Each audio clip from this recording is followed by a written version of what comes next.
चलिए, पिछला कुछ डाउट है? नहीं सर। हाँ सर, एक ये था कि चंद्र ग्रह का हम्म। मूल त्रिकोण। आपने कर्क राशि बताई हम्म। और कही गई कि सर मैंने ये वृष राशि पढ़ी है। उच्च की राशि कौन सी है उसकी? सर उच्च का तो उसका तो कर्क ही है। अरे उच्च का तो वो है वृष राशि। ठीक है, तो आप और ग्रह से कंपैरिजन करो कि भाई सूर्य की कौन सी राशि जो है उच्च की है और कौन सी मूल त्रिकोण राशि है। शनि की कौन सी उच्च की राशि है और मूल त्रिकोण कौन सी है। मूल त्रिकोण अपनी ही कोई राशि रहेगी।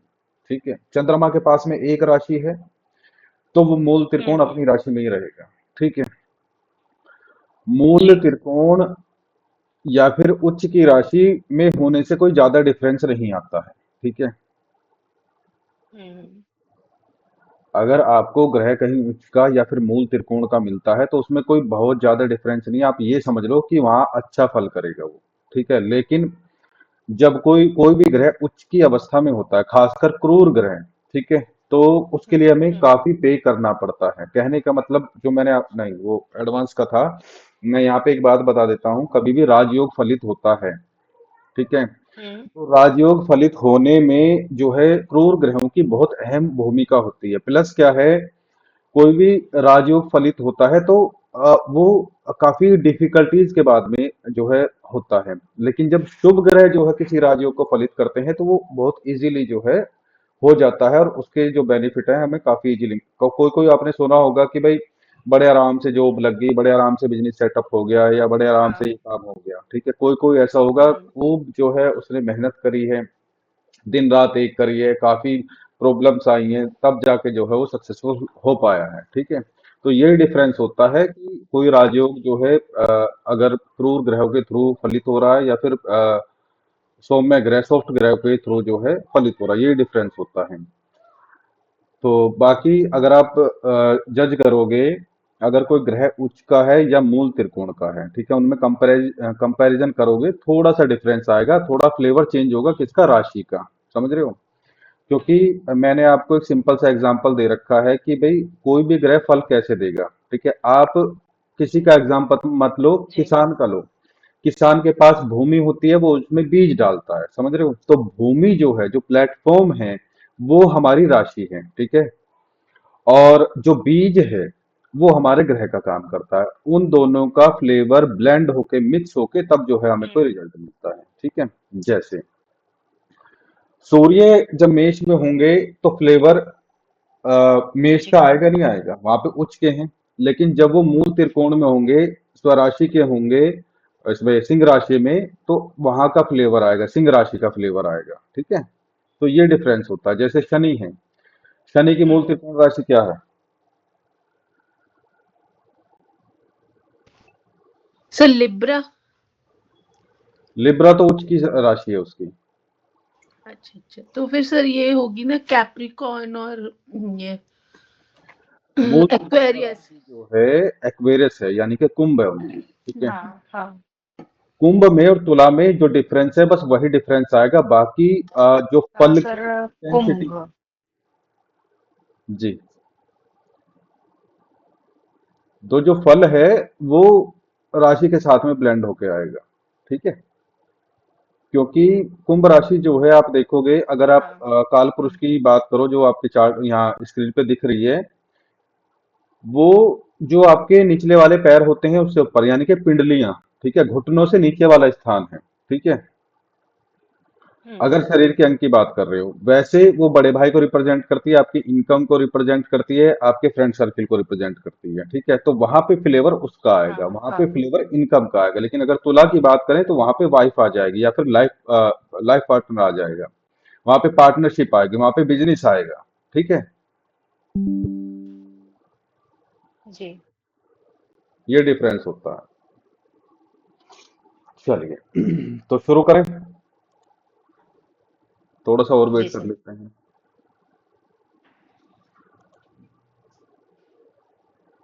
अगर देखो इतना वेट करना पड़ेगा इनके लिए, तो भाई देखो ऐसा काम नहीं चलेगा।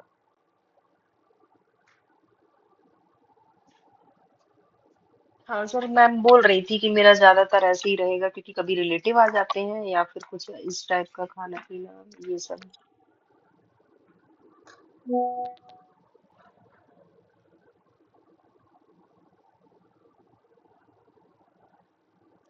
पटेल जी का मैसेज आ रहा है, वो कह रहे हैं मैं कुछ दिन के लिए बाहर हूँ, वीडियो रिकॉर्ड कर लेना। अच्छा सर, सही है, 4 लोग हो जाएंगे। चलिए,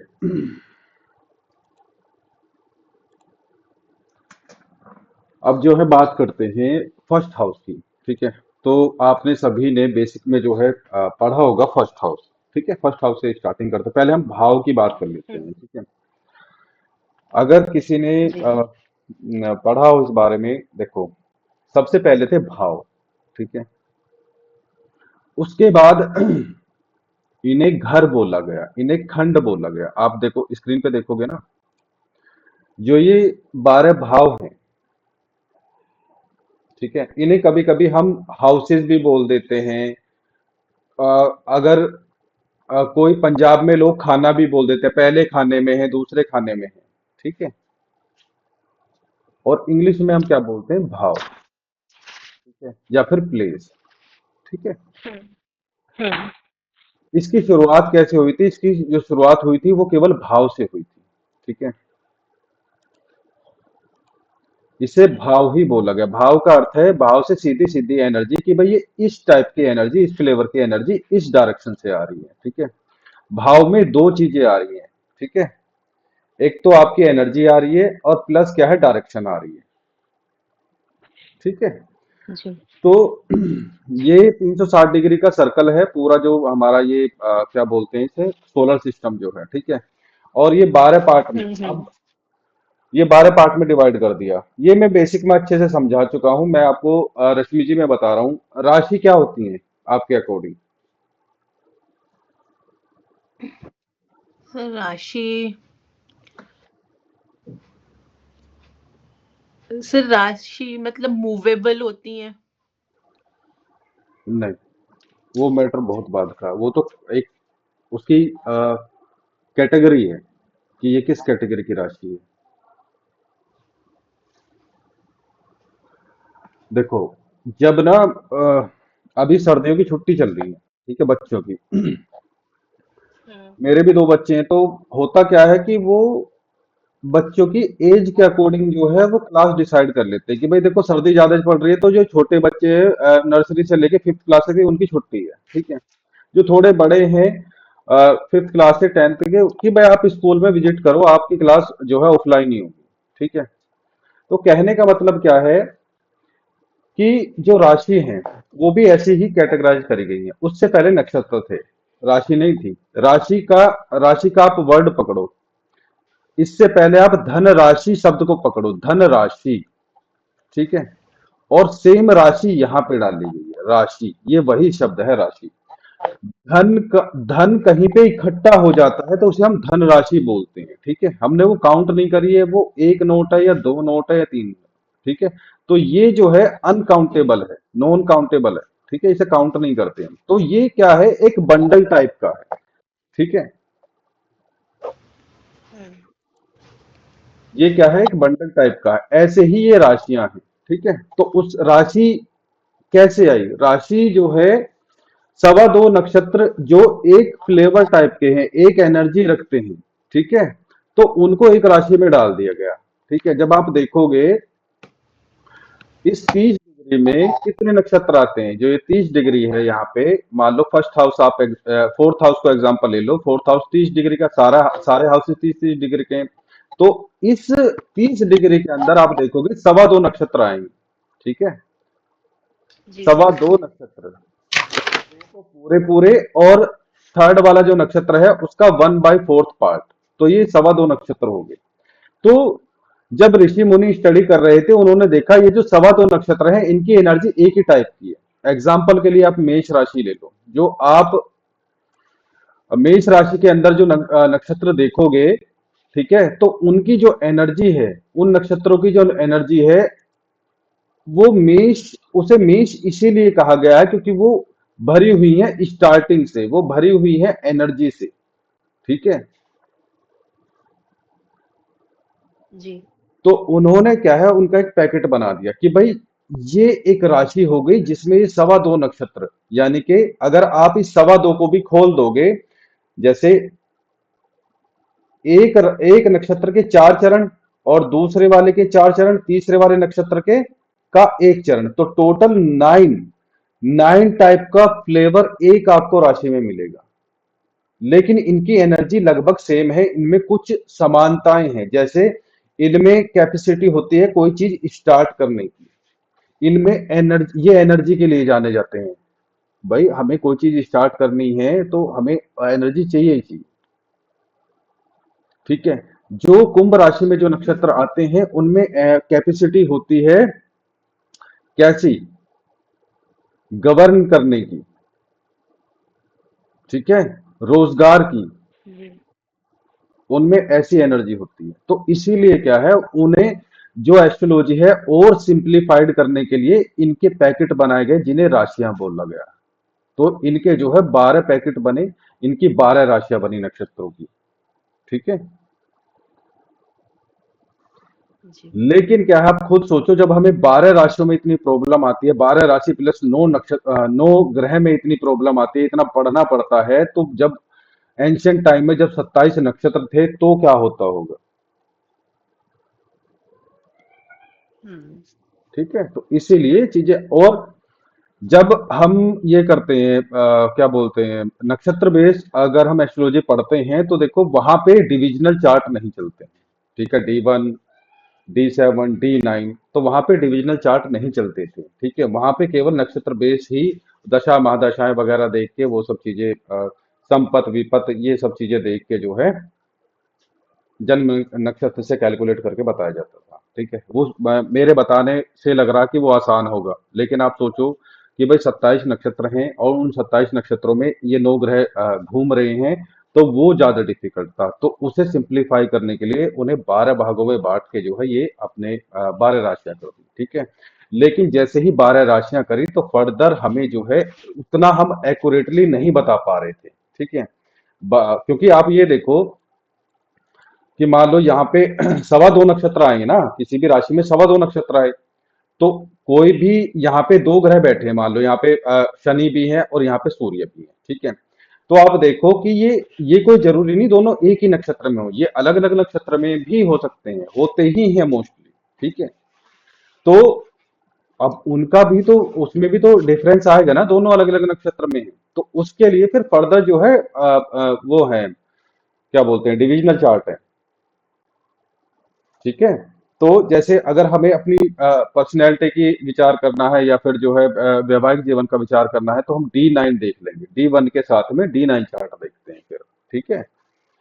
रोजगार का जी। देखना है तो D1 के साथ में D10 देखते हैं। तरीका वही है, जैसे D1 चार्ट देखा जाता है ऐसे ही D9 D10 चार्ट देखा जाता है। बस ये है कि भाई थोड़ा इंप्लीमेंट करने में प्रॉब्लम आती है कि भाई हम कैसे करें, इसे कैसे देखें। चलो D1 तो हमने देख लिया, ठीक है, लेकिन हम D9 या D10 कैसे देखें। ठीक है। जो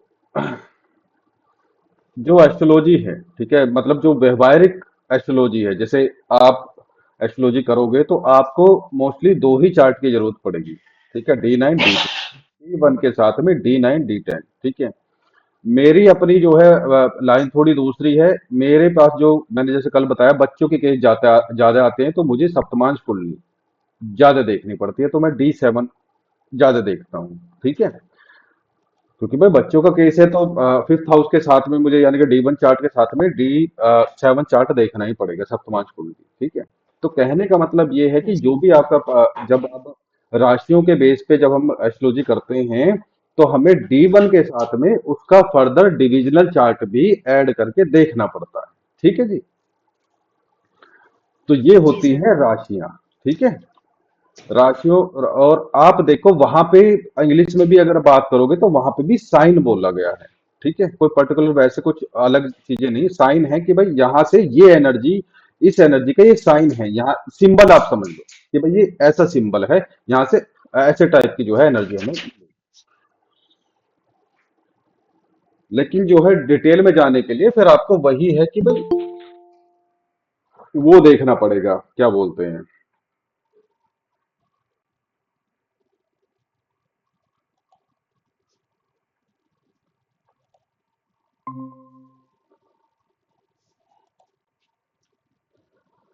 डिटेल में देखने के लिए फिर आपको वो डिविजनल चार्ट साथ में ऐड करके देखना पड़ेगा। ठीक है जी। चलिए, जी सर।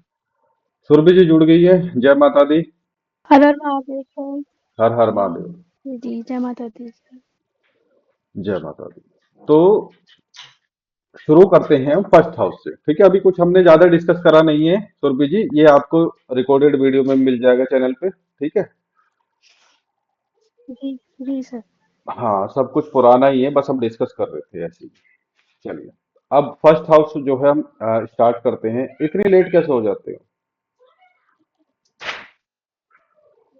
सर मेरा वो थोड़ा काम बड़ा रहता है रसोई रसोई का काम। हम्म। थोड़ा मैनेज कर लिया करो, क्योंकि देखो जब हम लाइव मतलब ऐसे मैं बता रहा रहता हूँ तो ज्यादा अच्छे से समझ में आता है, नहीं तो वीडियो तो यूट्यूब पे भी पड़ी है। ठीक है, डाउट अगर आपके मन में कोई डाउट आएगा वो क्लियर नहीं हो पाएगा। जी सर कल से थोड़ा जल्दी करूंगी कोशिश। ठीक है, देखो मैं भी गृहस्थी हूँ, मेरे भी बच्चे हैं, वाइफ है, तो हम भी ऐसे ही मैनेज करते हैं। मैं आपको बताऊं, यहाँ छुपाव कुछ नहीं है कि भाई मैं ये दिखाना चाहूँ कि मैं एस्ट्रोलॉजर हूँ तो मेरे घर ये दिक्कत नहीं आती, हमारे यहाँ भी आती है। ठीक है, तो जी जी सर। आपके यहाँ भी आ रही है, थोड़ा सा मैनेज करो, ठीक है सर। बाकी आपकी मर्जी। नहीं चलिए, नहीं सर कल से कोशिश करूंगी तो जल्दी। अब हम बात करते हैं माँ भगवती का नाम लेके फर्स्ट हाउस की। हाँ, एक बात और बता देता हूँ मैं आपको। ठीक है, जी तो कोई भी हो, जैसे हमने कल बात करी थी अपने इष्ट देव की, कि भाई हमारे जो इष्ट देव हैं उनके कारण ही जो है हम कोई फलित कर पाते हैं, कोई फल निकाल पाते हैं। ठीक है, उनकी एनर्जी के बिना वो जी संभव नहीं हो पाता है। मेरी जो इष्ट है वो माँ काली है, मैं अपना बता देता हूँ। ठीक है, एक काफी साल बाद जब स्टार्टिंग हुई थी माँ भगवती की पूजा की, उससे कम से कम 8-9 साल बाद जो है मैंने काली सहस्त्र नाम पढ़ा। ठीक है, काली जी सर। सहस्त्र नाम जब मैंने पढ़ा तो उसमें माँ भगवती के नाम आए। सहस्त्र नाम मतलब 1000 नामों का एक स्तोत्र होता है वो। तो उसमें जी माँ भगवती के नाम रोहिणी, तारा, अनुराधा, फलाना ढिमका, मतलब कम से कम 8-9 नक्षत्रों के नाम हैं। कहने का मतलब ये है, ये नक्षत्र कोई और नहीं है, ग्रह कोई और नहीं है, शक्ति ही है, माँ भगवती ही है। ठीक है, आप किसी भी रूप में पूज लो, दुर्गा हो चाहे काली हो चाहे कोई भी हो। ठीक है, जी सर। अब मैं इस चीज को डिस्कस क्यों कर रहा हूँ, कभी कभी क्या होता है कि भाई बहुत कोई ज्यादा ही परेशान होता है। ठीक है, सबको अपनी प्रॉब्लम ज्यादा ही लगती है। तो ऐसी स्थिति में आप जो है माँ भगवती का सहस्त्र नाम स्तोत्र का पाठ दे सकते हो। जो चाह रहा हो कि भाई मैं एकदम जड़ से सब कुछ ठीक करता हुआ चलो। ठीक है, कैसे? फिर जी वही कहानी आती है, ये आप रेमेडी समझो किसी भी चीज के लिए। ठीक है, आप इसे शादी के लिए भी आप दे सकते हो। ठीक है, ग्रह सर बैलेंस, मतलब ये सिर्फ दुर्गा सहस्त्र नाम कह रहे हैं आप, भगवती सहस्त्र नाम? वो दुर्गा जी का सहस्त्र नाम है। मैंने बोला मैं जो पर्सनली करता हूँ, मेरी जो इच्छा काली जी का। माँ काली है। माँ काली आप वही समझो, एक सिक्के के दोनों पहलू हैं। तो थोड़ा सा एनर्जी का जो चेंज है, थोड़ा सा फ्लेवर चेंज है, बाकी सेम ही है। क्योंकि अगर आप नव दुर्गे की भी बात करोगे, नव दुर्गे में माँ काली आती है। ठीक है, जी जी। और आगे की बात बताऊं तो जो दीक्षा मिली है वो भी इन्हीं की है। हम्म। ठीक है, जो हम पूजा पाठ सिद्धि साधनाएं करते हैं वो भी इन्हीं की मिलती है। ठीक है, तो मुझे और कहीं भटकने की जरूरत है नहीं। ठीक है, और दूसरी बात क्या है, पास में ही दिल्ली में ही माँ भगवती का, माँ काली का शक्तिपीठ है, तो और बताओ, ये और सोने पे सुहागा हो गया। ठीक है, तो हमें ज्यादा दूर जाने की जरूरत पड़ती नहीं है। ठीक है, और इसमें थोड़ा एस्ट्रोलॉजी से भी थोड़ा सा हटके मैं बता देता हूँ, और आप जो है कैसे एनर्जी जो है अपनी इसकी कैसे प्राप्त कर पाते हो? जैसे किसी के भगवान शिव हैं तो सावन का 1 महीना मिलता है, ठीक है, 4 5 6 साल बाद कभी कभी 2 2 महीने आ जाते हैं, ठीक है, तो उनके व्रत रख लो, उनका जाप करो, ठीक है, गुरु के सानिध्य में कर लो तो बहुत अच्छा है, ठीक है। प्लस क्या है, रेगुलर उनका कोई शक्ति पीठ हो, ठीक है, होली दीपावली का वहां बांध लो, नहीं तो सावन का है तो वहां जाने का एक नियम बना लो, ठीक है।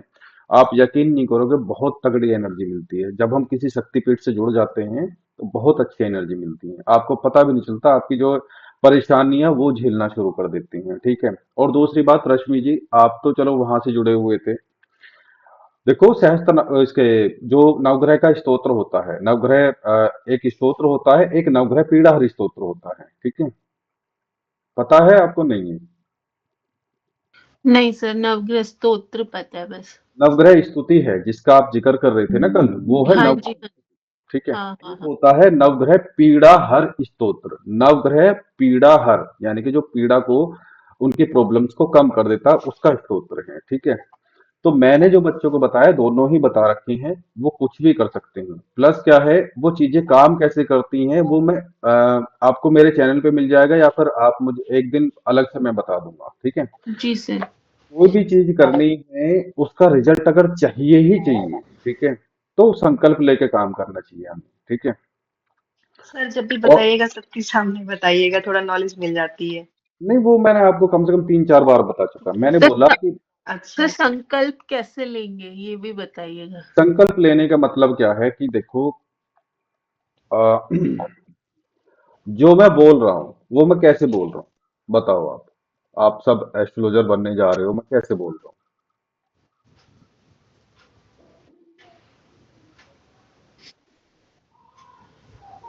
सारी चीजें रिलेट है, सारी चीजें जुड़ी हुई, मैं जो बोल रहा हूँ मैं कैसे बोल रहा हूँ, मैं अपने कंठ से बोल रहा हूँ, कंठ से क्या निकल रही, कंठ से शब्द निकल रहे, शब्द कैसे बनते हैं, शब्द जो है मतलब जो वाक्य निकल रहे हैं, वाक्य जो है शब्द से बनते हैं, शब्द कैसे बनते हैं, शब्द जो बनते हैं वो अक्षर से बनते हैं, अक्षर जो शब्द है वो परमपिता परमेश्वर का ही साक्षात रूप है, ठीक है। अक्षर जिसका क्षय ना हो, जिसका जो कभी मिटे ना, जो कभी खराब ना हो, कहने का मतलब क्या है कि जो हम वाणी से बोलते हैं, ठीक है, वो कभी मिट नहीं सकता, वो अनंत काल के लिए ब्रह्मांड में गूंजता रहता है, इसीलिए बोला जाता है कभी किसी को गाली मत दो। कभी चुगली भी एक प्रकार का जो है कर्म खराब करने वाली कहानी है, चुगली करना, किसी को गाली देना, तो ये भी अनंत काल के लिए ब्रह्मांड में गूंजते रहते। अगर ये भी पेंडिंग में है तो भी जन्म लेना पड़ता है एक्स्ट्रा। एग्जाम्पल मैं बच्चों को बता चुका हूँ, भगवान बुद्ध जो थे उनका मोक्ष होने वाला था, वो पेड़ के नीचे बैठे थे तो उनके चाचा का लड़का आया, उसने उन्हें जो है गाली देनी शुरू करी, चाचा के लड़के ने। तो भगवान बुद्ध के जो है शिष्य वहां पे बैठे थे, तो वो उन्हें गुस्सा आ रहा था कि भाई हमारे गुरुदेव जो है इन्हें इनका जवाब क्यों नहीं दे रहे, क्यों इन्हें नहीं रोक रहे हैं। लेकिन भगवान बुद्ध मुस्कुराते रहे, ठीक है। तो उनसे लास्ट में पूछा और कुछ बचा है, उन्होंने कहा नहीं। तो वो गाली देके चले गए। तो उनका एक शिष्य था, उन्होंने पूछा कि भाई गुरुजी आप इन्हें क्यों नहीं रोक रहे, कि देखो बस यही बकाया था, बाकी और कुछ मेरा कर्म बकाया नहीं था, इसका बचा हुआ था, वो भी ये अब कट गया है। अब मेरा मुक्ति का मार्ग बिल्कुल प्रशस्त है, मतलब साफ है बिल्कुल, अब कोई अवरुद्ध नहीं है, किसी का कोई कर्म अब बचा नहीं, ठीक है। तो गाली गलौच भी जो है हमें वापस वो झेलनी पड़ती है, ठीक है, वो झेल ली, उन्हें मुक्ति मिल गई, कोई दिक्कत नहीं है, ठीक है। ऐसे ही जब हम कोई भी बीज मंत्र या मंत्र जाप करते हैं, वो भी अक्षर से ही बनता है, ठीक है। ओम को ले लो, आप पंचराक्षरी मंत्र ले लो या कुछ भी ले लो, ठीक है। तो उससे क्या है, जब हम डीपली जो है उसे चैंट करते हैं, बोलते हैं, तो वो एक लय में, ठीक है, लय में जो है वो एनर्जी प्रोड्यूस करता है, और वो हमारी एनर्जी जो है वो कॉस्मिक एनर्जी से कनेक्ट करने के लिए मदद करता है, ठीक है। तो ऐसे ही जब हम संकल्प लेते हैं, मतलब एक वाणी से जब हम एक संकल्प लेते हैं, उसका तरीका है जल को साक्षी मानकर, अग्नि को साक्षी मानकर, पुष्प को साक्षी मानकर, या साबुत चावल को हथेली पे रख के संकल्प लिया जाता है कि मेरा नाम ये है, मेरे पिता का नाम ये है, गोत्र ये है, मेरा जन्म स्थान ये है, वर्तमान स्थान ये है, मैं इस कार्य हेतु जो है माँ भगवती का स्तोत्र या फिर जो है नवग्रह पीड़ा स्तोत्र पढ़ने जा रही हूँ या जा रहा हूँ, ठीक है। तो हे नवग्रह महाराज मुझ पे कृपा करना, मेरे जो ग्रह दोष आए हुए हैं उन्हें शांत करना, मुझसे कोई गलती हो जाए तो क्षमा करना, मैं आपको ये भोग दूंगा, ठीक है, कृपा करके उसे आप स्वीकार करना। भोग मैंने बच्चों को बताया हुआ है, लौंग बतासे का भोग होता है, फिर भी और इतना बोल के उसे छोड़ देना है, ठीक है। वो भी नहीं कर सकते तो नवग्रह के नाम के एक एक रुपए आप रखो, ठीक है। एक सुपारी एक रुपया एक ग्रह के नाम का, तो नौ ग्रह की नौ रुपए हो गए, नौ सुपारी होगी। लाल कपड़े में बांध के और उसमें थोड़े से चावल, साबुत चावल निकाल के नवग्रह के नाम के रख दो, ठीक है। और ऐसे संकल्प ले लो हाथ में जल लेके, जैसे पंडित जी लोग पूजा से स्टार्टिंग से पहले दिलवाते हैं, वही संकल्प होता है, ठीक है। तो आपने क्या करा कि ब्रह्मांड में घोषणा कर दी कि भाई मैं इस कार्य पे चल रहा हूं, ये कार्य मेरा सिद्ध होना चाहिए, ठीक है। तो वो भी एक अक्षर का ही स्वरूप है, आपने ब्रह्मांड में घोषणा कर दी, वो सिद्ध होगा ही होगा, ठीक है। अब क्या है, अब आपको जो है अपनी मेहनत करनी है। मेहनत आपकी क्या रहेगी, आपको अब जाप करना। मान लो आपने स्तोत्र ले लिया, नवग्रह पीड़ा स्तोत्र ले लिया, ठीक है। तो नवग्रह पीड़ा स्तोत्र केवल जपने से कुछ नहीं होगा, बहुत कम होगा, मैं ये नहीं कहता वो सिद्ध हो जाएगा, लेकिन वो कार्य नहीं करता है, ठीक है। और पर्सनल बात मैं बता नहीं सकता, आप स्टूडेंट हो, थोड़ा सा मैं खोल के बता देता हूँ। जब शुरुआत थी मेरी, मैंने भी पूजा में शामिल करा है, पूजा में शामिल करा। कब सिद्ध हो गया मुझे नहीं पता, ठीक है। अब यार मुझे तो इससे काम करना है ना, मैं तो एस्ट्रोलॉजर, मुझे तो एनर्जी चाहिए। तो मैंने माँ भगवती के चरणों में अरदास लगाई, ठीक है। माँ की मुझे जो है ग्रहों की ऊर्जा चाहिए, ठीक है। और मुझे एक बुक लिखनी थी, ठीक है। और प्लस क्या है, जो ये कुछ शेयर मार्केट का मुझे वो चाहिए था कि माँ इसमें मैं समर्थ नहीं हूँ, तो आप मार्गदर्शन करो। ये ज्ञान मुझे प्राप्त हो, तो इस कार्य हेतु जो आप मार्गदर्शन करो। अरदास लगाई तो माँ ने कुछ नहीं कहा, माँ ने केवल उतना ही मुझे इंडिकेट करा कि भैया नवग्रह पीड़ा स्तोत्र जो तुम पढ़ते हो वही संकल्प लेके उसका ही पाठ करो, ठीक है। तो वो एनर्जी तभी आपको मिलेगी। आप बात को समझे, संकल्प लेने की बात जो है, अगर रेगुलर बेस पे जपोगे तो वो सिद्ध हो जाएगा, लेकिन कार्य नहीं करेगा। कार्य वो तभी करेगा संकल्प लेके कि भाई मैं इस काम के लिए कर रहा हूं, तब जो जो आपका तीर जो है निशाने पे लगेगा, ठीक है। अच्छा, अब आपने जप कर लिया, जप करके आप समर्पित कर दोगे, वो तब भी काम नहीं करेगा। आप बोलोगे कि भाई ऐसे कैसे, हाँ वो काम कब करेगा, जैसे आपने मान लो सुबह का टाइम बांध लिया कि भाई हम मैं सुबह जो है उसे 11 बार पाठ करूंगी या 9 बार पाठ करूंगी। अच्छा, पाठ करने के बाद में आपको भोग लगाना होता है। 9 ग्रह हैं, वो इजीली आपको जो है एनर्जी नहीं देंगे, वो रास्ते इतनी जल्दी नहीं खोलते हैं, ठीक है। कोई भी शक्ति है जिसे आप पूजते हो, चाहे आपके इष्ट हैं, चाहे आपके कुलदेवी कुलदेवता हैं, चाहे पितृ देवता हैं, चाहे नवग्रह हैं, भाई भोग चाहिए सबको, ठीक है। भोग अपने सामर्थ्य अनुसार दो, ठीक है। सिंपल सा भोग क्या है, एक ग्रह के 2 लौंग एक बताशा है, ठीक है। नवग्रह का नाम लो, ओम सोम सूर्याय नमः स्वाहा कर दो, और अग्नि पे भोग लगता है, शक्तियों का अग्नि पे भोग लगता है, चाहे माँ दुर्गा है, माँ काली है, नवग्रह है, सबका अग्नि में।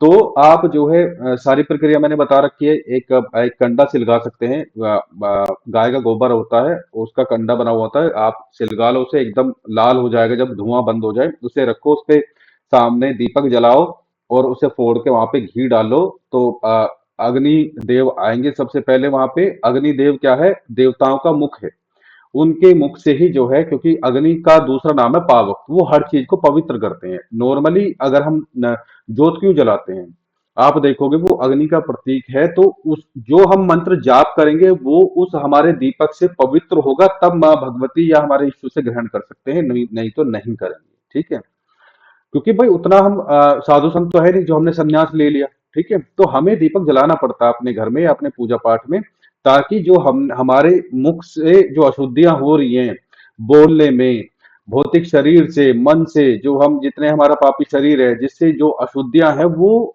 लो, वो अग्नि, वो पावक उसे भस्म करता है, जो प्योर चीज है उसे जो है देवी देवताओं तक पहुंचाता है। ऐसे ही आपको जो है नवग्रह का भोग लगाना है। दीपक के सामने अंगारी फोड़ के रख दिए, उस पे जो है घी डालना है, अग्निदेव आएंगे, वहां पे आ जाएंगे, और फिर आपको जो है एक एक करके, पहले अपने पितृदेव का, फिर कुलदेवी कुलदेवता का, फिर अपने इष्ट देव का, फिर नवग्रह का, या फिर आप जो है नवग्रह का पहला लगा दो, ठीक है। क्योंकि सबसे पहले जो हमारे पितृ होते हैं, फिर कुलदेवी होती है, फिर नवग्रह पूजित होते हैं। एक बताशे पे 2 लोग गाड़ दो या 7 रख लो, और भगवान सूर्य देव को स्मरण करो। आपको क्या बोलना है, ओम सोम सूर्याय नमः स्वाहा, बस एक बार बोलना है। 9 बार आहुति जाएगी, वो अपना जो है भोग स्वीकार कर लेंगे, तब आपको जो है फलित करने की शक्ति प्राप्त हो पाएगी, ठीक है जी। तब आपको उनकी एनर्जी प्राप्त हो पाएगी। ऐसा नहीं है कि भाई वो डेली देना है। देना कब है, आपको हफ्ते में एक बार देना है। ठीक है, रीजन क्या है कि जब हम पढ़ते रहते हैं तो हमारी एनर्जी खत्म होती रहती है, या फिर जब हम प्रोडिक्शन करते रहते हैं, चार्ट देखते रहते हैं, तो ऊर्जा खत्म होती रहती है हमारी। ठीक है, वो डिवाइन एनर्जी खत्म होती रहती है। कल क्या समझाया था भाई, मेरी जेब में 100 रुपए होंगे तभी तो मैं किसी भिखारी को 10 रुपए दे पाऊंगा। ठीक है, तो हमारे पास कुछ होना चाहिए, हमारे पास में एनर्जी होनी चाहिए ग्रहों की, तभी हम जो है कुछ फलित कर पाते हैं। तो आपको हफ्ते में, जैसे मान लो आपके भगवान शिव हैं, इष्ट, तो उनका सोमवार हो गया तो सोमवार को अपने इष्ट का भोग लगाया करो। ठीक है, उसी दिन कुलदेवी कुलदेवता या पितृ देवता और नवग्रह का भी उसी दिन लगा दिया करो। मेरे पर्सनली जो है माँ भगवती माँ काली हैं, मैं शनिवार को सबका भोग लगाता हूँ। ठीक है, किसी के भैरव बाबा हो सकते हैं, वो उस दिन लगाए, किसी की माँ सरस्वती है तो उस दिन लगाए, किसी के हनुमान जी है मंगलवार को लगाए। ठीक है, लेकिन ग्रहों का भोग लगाओ। ठीक है, तो बिन जैसे मैं समझा देता हूँ रश्मि जी को, मान लो मैंने आपको अपने घर पे बुलाया कि आओ, आप जो है हमारे मेहमान हैं, आप घर पे आओ, आपका वेलकम है। ठीक है, आप या फिर मैं आपसे बोलूं आपसे एक काम है, आप मेरे घर पे आओ, और मैं आपसे केवल यही बोलता रहूं कि भाई रश्मि जी बहुत अच्छी हैं, बहुत पढ़ी लिखी हैं, बहुत काम करती हैं, बहुत सज्जन हैं, केवल मैं आपकी बड़ाई बड़ाई करता रहूं, खाने को मैं आपको कुछ दूं ना, चाय पानी की पूछूं ना, तो क्या आपको सही लगेगा? नहीं बताओ। सर, नहीं। सेम चीज है, वो अधूरी चीज है जो केवल बोल दिया स्तोत्र का पाठ कर लो जी काम हो जाएगा, वो अधूरी चीज है। ठीक है, हम गृहस्थी हैं, हम पशु भाव से ही देवी देवताओं की पूजा करते हैं, तो भोग मैंडेटरी है, जाता ही जाता है। ठीक है जी, बिना भोग के आप उस लेवल तक नहीं पहुंच पाओगे। और इसका सर बेनिफिट क्या है, ये अब मैं बता रहा हूँ, रुको सर एक ये मिनट। जो भोग है ना। एक मिनट में भूल जाऊंगा। ये जी आपको जी जी। बीमार होने से बचाएगा। रीजन क्या है, आप 99 एस्ट्रोलजर्स को क्या देखोगे कि उनके घर में कोई ना कोई प्रॉब्लम चलती रहती है, या फिर वो खुद उन्हें जो है हेल्थ इश्यूज होने शुरू हो जाते हैं। ठीक है, तो जब आप ये रेगुलर बेस पे भोग दोगे तो आपकी मैरिड लाइफ पे, आपके शरीर पे, आपके बाल बच्चे पे कोई नेगेटिव इफेक्ट नहीं आएगा। आप बोलोगे ये कैसा नेगेटिव इफेक्ट? ये नेगेटिव इफेक्ट है, ये ऐसा ही है। जब हम जन कल्याण के लिए कार्य करते हैं तो जो एनर्जी है वो बैकफायर करती है। ठीक है, कि भाई मैंने बोला कि भाई आप जो है माँ भगवती का सहस्त्र नाम स्तोत्र का पाठ कर लो, आपकी जो है जो मेंटल हेल्थ है वो ठीक हो जाएगी। भाई मेरे कहने से वो चीज काम कर रही है, वो शक्ति काम कर रही है, तो भाई उसे उसे भोग चाहिए। वो एनर्जी बिना उसके काम नहीं करती है। ठीक है, तो वो फिर मुझ पे आके चीजें हावी होती हैं, वो मेरी लाइफ में से वो चीजें खींचनी शुरू करती हैं। ये मेरा प्रैक्टिकल है, मैं 10 महीने बेरोजगार रहा हूँ। अब आप देखो 10 महीने में, अभी एक केस आया 15 दिन का कल, कि 15 दिन हो गए हस्बैंड की जॉब नहीं लग रही है। मैंने कहा, मैं अपनी वाइफ से कह रहा था इनकी 15 दिन में ये हालत है, मैंने तो 10 महीने काटने हैं ऐसे। ठीक है, अब वो रीजन मुझे जो है, जब काफी परेशान हो गया, माँ बाबा से अरदास लगाई, तब मुझे पता चला कि मैंने ऐसे ऐसे फलाने आदमी का काम करा था, ये उसका साइड इफेक्ट है। अब उसने भोग प्रसाद दिया नहीं तो मैंने देखा जब अपना पिंड छुटाया। तो ये सब चीजें जो है प्रैक्टिकल हैं। अब आप बोलोगे कि भाई हमारे साथ ऐसा नहीं हुआ, अभी आपकी शुरुआत है। ठीक है, और जो कल अर्चना जी बता रही थी वो उसी चीज का साइड इफेक्ट है, जो बीच में इन्हें प्रॉब्लम हो गई थी। ठीक है, जो भोग रोक देता है और उनसे रेगुलर काम लेता रहता है, या तो भोग दो मत, भोग दोगे नहीं तो भाई देखो वो एनर्जी प्राप्त होगी नहीं। समझ रहे हो, एनर्जी प्राप्त नहीं नहीं होगी। सर, वो रोकना तो तब हुआ ना जी कि जैसे जब मुझे ही प्रॉब्लम होने लगती है, जैसे आपने बताया कि मंत्र कहीं और जा रहे हैं उस दूसरी चीज के बात लिए। क्या है कि तो मैंने आपसे बोला हाँ, था तो ये फिर थोड़ा सा शक्तियां हैं, डिमोटिवेट। ये एक मिनट, ये शक्तियां हैं, ये परीक्षा जरूर लेती हैं। ठीक है, हर टाइप से परीक्षा लेती हैं, लेकिन जब आप जो है इन इनसे एकदम तालमेल बैठ जाता है, शक्तियों से अच्छे अच्छे से बैठ जाता है, तब जो है चीजें स्मूथली चल पाती हैं, लेकिन बीच बीच में झटके लगते हैं। मैंने आपको पिछली बेसिक में बताया था कि भाई हुआ ये था, सब कुछ ठीक ठाक चल रहा था। ठीक है, अ, प्रश्न कुंडली में महारत हासिल था, मैंने सोचा कि भाई अब तेरे जैसा कौन। ठीक है, तो सेकंड लगते हैं। आप देखोगे जब प्रश्न कुंडली में हाथ साफ हो जाता है तो सेकंड लगते हैं किसी भी क्वेश्चन का आंसर देने में। ठीक है, लेकिन फिर भी जो है मैं टाइम ले लेता हूँ। तो हुआ ऐसे ही। ठीक है, अब क्या है, ये ग्रह चढ़ाते भी हैं या शक्ति चढ़ाते भी हैं, फिर नीचे पटकते भी हैं। तो वही हाल मेरे साथ भी हुआ। मैंने जो है जैसे बात करते करते चार्ट बना लिया, देख लिया और वो रख दिया। मैंने देख लिया कि भाई हाँ, इसका कार्य जो है सिद्ध हो जाएगा। ठीक है, मैंने उससे बोल दिया हाँ, आपका काम जो है बन जाएगा, कोई दिक्कत नहीं है। ठीक है। अब जो है 1.5-2 महीने बाद जो है फोन आया कि ये तो काम हुआ ही नहीं, और उसके जो है 2 लाख रुपए लग गए। आईवीएफ का केस था। अब मैंने माथा पकड़ लिया कि ये हुआ क्या। तो वहां पे व्हाट्सएप से मैंने डिटेल निकाली कि भाई इसने तब कंसल्ट करा था, तो तब मैंने निकाला। और तब वो मैंने ध्यान से चार्ट पढ़ा कि लग्नेश 5th हाउस में नीच के हैं, तो कार्य सिद्ध नहीं होगा, क्योंकि लग्नेश 5th हाउस में नीच के हैं तो वो भाई जो है गर्भधारण नहीं कराएंगे। ठीक है, क्योंकि भाई या तो 5th हाउस के जो लॉर्ड है वो नीच की अवस्था में हो, या फिर लग्नेश नीच में हो जाए, तो कार्य सिद्ध नहीं करा रहे। अब जब वो घमंड मेरा उसी दिन चूर चूर हो गया, तब मुझे समझ में आई कि भाई ठीक है, हम पढ़ते हैं, लोग बताते भी है, लेकिन बहुत सारी चीजें ऐसी हैं कि मेरे बताने के बाद में भी आप जब आपके साथ में कोई घटना घटेगी तभी समझ में आएगी। ठीक है। जी चलिए सर। बताइए अर्चना जी, क्या कह रहे थे?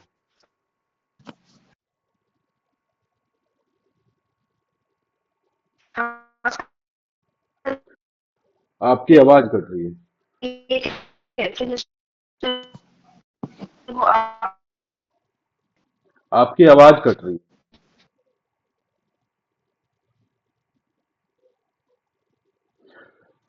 चलिए शुरू करते हैं। माँ भगवती का नाम लेके 1st हाउस के बारे में कोई कुछ बताना चाहेगा?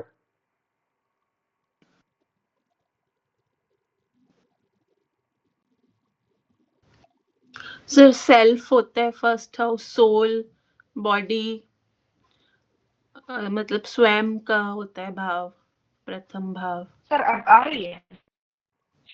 हाँ, थोड़ी झरझर आ रही है, लेकिन आ रही है। देखो, हम उसे सोल नहीं कह सकते, एग्जैक्टली सोल नहीं कह सकते हम 1st हाउस को। जी सर। सोल के लिए हमें कारक ढूंढना पड़ेगा। कारक सूर्य है सोल के, तो फर्स्ट हम्म। डायरेक्टली नहीं बोल सकते, क्योंकि वहां पे सूर्य उच्च के होते हैं, तो आप कनेक्ट करके बता सकते हो। Physical appearance sir. जी बिल्कुल। अर्चना जी, आप कुछ बताना चाहेंगे कुंडली के प्रथम भाव, पहले भाव, 1st हाउस के बारे में क्या जानते हैं? सर फर्स्ट हाउस जो होता है कि जिसकी कुंडली होती है उसके लिए ऑल ओवर बताता है कि उसका अ, जैसे एक तो हेड का विचार होता है इससे, जी। और फेस का भी होता है, और लंबाई चौड़ाई का भी होता है, और नेचर भी पता चलता है। जी। देखो, बस फेस इतना ही है। फेस हम जो है 1st हाउस में नहीं ले सकते। ठीक है, फेस जो है हमारा हम्म 2nd हाउस में हम्म आएगा। ठीक है। हम्म और देखो, ये बहुत सारी चीजें आपको ऐसे लगेगी कि ये चीज तो हम जो है 12th हाउस से देखेंगे, जैसे ट्रैवल या विदेश जाना। 12th हाउस के साथ में 1st हाउस भी देखते हैं, हेल्थ के लिए भी देखते हैं। कोई नाटा है, लंबा है, हेल्थ इश्यूज हैं, ट्रैवल है। रीजन क्या है कि मान लो एक कॉम्बिनेशन आप समझो, अगर 1st हाउस का लॉर्ड जो है 12th हाउस में बैठ गया, ठीक है, क्वेश्चन आपके पास में किसका है? फॉरेन ट्रैवलिंग का है। तो क्या इंडिकेट हो रहा है? सर फॉरेन ट्रेवल इंडिकेट हो रहा है अगर फर्स्ट हाउस का लॉर्ड 12th में है तो। तो मैंने क्या बोला कि हम 1st हाउस से फॉरेन ट्रैवल भी देख सकते हैं या ट्रैवलिंग भी देख सकते हैं। ठीक है, तो चीजें कनेक्ट हो गई। जी सर। लेकिन क्या है, नॉर्मली पढ़ने में क्या आता है कि भाई 12th हाउस से हम जो है वो देखते हैं विदेश यात्रा। लेकिन क्या है कि हम लग्नेश को छोड़ नहीं सकते, लगन को छोड़ नहीं सकते। ठीक है। तो कहने का मतलब क्या है, लग्न जो है, लग्नेश जो है वो डूअर है, वो कहीं भी बैठेगा वही काम करता है। डूअर मतलब काम करने वाला है। ठीक है। और क्या देखते हैं 1st हाउस से? सर यही बॉडी बिल्ड, स्ट्रक्चर। ठीक है। कोई समाज में बदनाम होगा या विख्यात होगा, फेमस होगा, कैसे कर्म करेगा, कैसा नेचर होगा, वो इससे ही होगा। अवार्ड मिलेगा नहीं मिलेगा, हार जीत, ठीक है। हार जीत के केस में मैं आपको बता देता हूँ, मान लो किसी पॉलिटिकल पार्टी से कोई कनेक्टेड है आदमी, बहुत बड़े लेवल पे नहीं है, हालांकि वो भी जो है कंसल्ट करते हैं, ठीक है। छोटे लेवल पे ही है वो, बोलेगा कि मैं चाहे ग्राम प्रधान का ही चुनाव क्यों ना है, एमएलए ए टू जेड कुछ भी समझ लो आप, ठीक है। तो हारने जीतने का जहां पे केस आएगा, फर्स्ट हाउस को आपको चेक करना है। हेल्थ इश्यूज के लिए, हेल्थ कैसी रहेगी, कोई चिड़चिड़ा है, माइंड की प्रॉब्लम तो नहीं है, उन सब चीजों के लिए भी आपको फर्स्ट हाउस ही देखना है। और किस चीज के लिए देखना है? भावात भावम सुना है किसी ने? जी सर। जी अर्चना सर। जी? हाँ सर, सुना है। तो सर, भावार्थ भाव वही तो होता है ना कि जिस भाव को देखते हैं, जैसे फिफ्थ को देखना है तो फिफ्थ से फिफ्थ को देखेंगे। नहीं, वो तो है ही है, वो भावात भावन नहीं है। सर जो हम्म। एक्सचेंज होते हैं लॉर्ड, जैसे फर्स्ट हाउस का लॉर्ड सेवेंथ में, सेवेंथ हाउस का लॉर्ड फर्स्ट में। और एक सर, हम दो चीज में कंफ्यूज है। एक ये चीज बताई थी आप, हम पता नहीं मतलब सही है कि नहीं है, कि जैसे हस्बैंड के फादर देखने हो। ये यही होता है भावात भाव। बाकी को जितना हाँ। भी आप तो लोगों ने बताया है वो राशि परिवर्तन है, जो रश्मि जी आप बता रहे अच्छा सर। अच्छा हो। सर, अगर जो मैंने बताया फिफ्थ से फिफ्थ, हाँ। अगर मुझे दादी का विचार करना है तो मुझे भावात भावम का रोल पता होना चाहिए। दादी का विचार कैसे करोगे आप? दादी सर, पापा की मम्मी देखेंगे। तो हाँ, जैसे फादर देखते हैं, नाइन्थ। नहीं, टेंथ से। हाँ, वो ठीक है, दोनों ठीक हुआ। हाँ हाँ हाँ। और सर तो टेंथ के फोर्थ देखेंगे। ठीक फोर्थ है, भाव माता का होता है, हाँ। अच्छा, टेंथ से फोर्थ देखेंगे, काउंट करो जरा कहाँ बैठेंगे, बताओ। इस ये जो चार्ट लगा हुआ है, ब्लैंक चार्ट, इसमें कहाँ बैठेगा फोर्थ? हम्म। फर्स्ट हाउस पे बैठेगा दो तीन टेंथ चार, से तो हाँ सर, लग्न हो गया ये तो फिर। अब हम लगन की तो बात कर रहे हैं ना, फर्स्ट हाउस की हम बात कर रहे हैं। तो मैंने पूछा कि भाई पिता, दादी कहाँ से करेंगे, मतलब पिता की जो माँ होगी, तो ये क्या है, ये कॉन्सेप्ट क्या है, इसे बोलते हैं भावात्म भाव, ठीक है। जी। अच्छा, नाना कहाँ से देखेंगे रश्मि जी, नाना?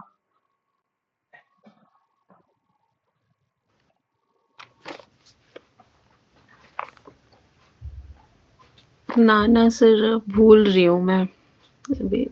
नाना होते कौन है? नाना होते हैं हमारी माँ के पिता। पिता। माँ का घर कौन सा है? ट्वेल्थ होगा। फोर्थ।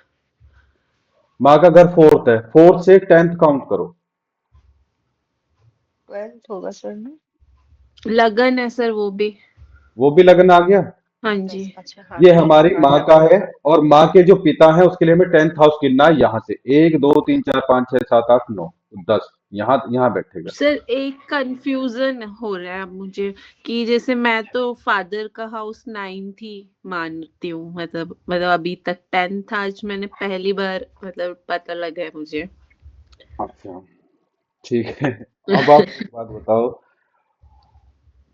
अगर आप जो है टेंथ हाउस फादर को लेके चल रही है, तो मदर का हाउस कौन सा होगा? सर मदर का मुझे फोर्थ पता है, कि फोर्थ होता है मदर अच्छा, का। अब ये आप उसे मदर मत समझो, कोई लेडी समझ लो, कि वो कोई आपके, चलो माँ ही समझ लो, माँ के पिता, माँ के हस्बैंड का विचार आप कहाँ से करोगे, जब आप सेवेंथ।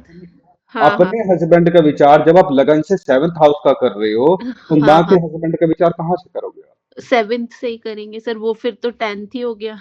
हाँ, तो देखो, जब तक जो है बच्चा बाप के साय में पल रहा होता है, चाहे वो लड़का है चाहे लड़की है, तो हम नाइन्थ हाउस का विचार करते हैं, ठीक है।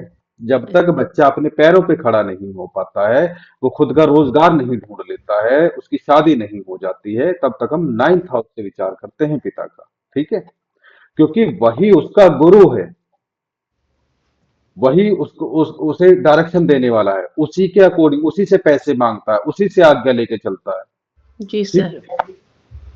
और जैसे ही बच्चा उसकी छत्र छाया से, पिता के यानी कि फादर की छत्र छाया से निकल गया, पॉकेट मनी लेनी बंद कर दी, अपने पैरों पे खड़ा हो गया, शादी हो गई, खुद का मकान ले लिया, मतलब ये घटनाएं घटती है ना, घटती है लाइफ में, जी सर। बस 10th हाउस से विचार करना, फिर तो वो इंडिपेंडेंट हो गया। हम्म। ठीक है सर, आ गया समझ। कंफ्यूजन होता है आपको थोड़ा सा। अब एक चीज प्रैक्टिकल बता रहा हूँ, ये कंफ्यूजन मुझे भी हुआ था। मैं आपको अब जब आप बुक पढ़ोगे, कुछ बुक्स ऐसी हैं जिनमें डायरेक्टली 9th हाउस लिखा है, लेकिन कोई डेफिनेशन नहीं दे रखी भाई हमें 9th हाउस क्यों लेना चाहिए। भाई आपके पीछे लॉजिक तो होना चाहिए ना। जो लॉजिक मैंने बताया वो लॉजिक काम आ रहा नहीं आ रहा। जी मैंने सर। मैंने आपसे बोला कि भाई मेरे जो बड़े भाई हैं हम उनका जो विचार करेंगे हम 11th हाउस से करेंगे, ठीक है। 11th हाउस से करेंगे तो हम उनकी पत्नी का विचार यानी कि भाभी का विचार साफ साफ बोला गया है 5th हाउस से हम करेंगे। भाई 11th हाउस से आप गिनोगे तो 7 भाव आगे चल के 5th हाउस ही तो आएगा। नहीं आप समझे, देखो मैंने बोला हम बड़े भाई का विचार जो है, जो अपने से बड़ा। एक कंफ्यूजन और सुन लो, जो मुझसे पहले कोई भी संतान मेरे माँ बाप के पैदा हुई थी तो उसके लिए ये हाउस है।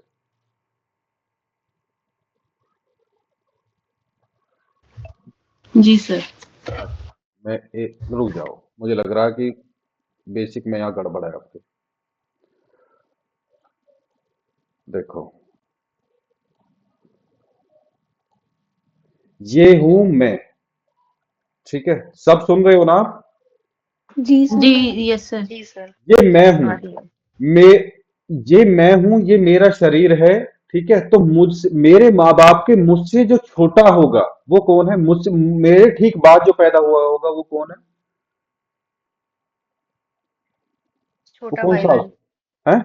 नहीं भाई बहन तो थर्ड। रहेगा, सर हाँ, third third. Third house sir. ठीक है। ये फर्स्ट सिबलिंग है मेरा, ठीक है। और ये जो मेरा छोटा भाई बहन ठीक मुझसे बाद में जो हुआ है, इसके ठीक बाद में जो होगा उसके लिए कौन सा हाउस है। सर उसका तीसरा होगा फिर। तो इससे आप काउंट कर लो तीसरा, 1 2 3।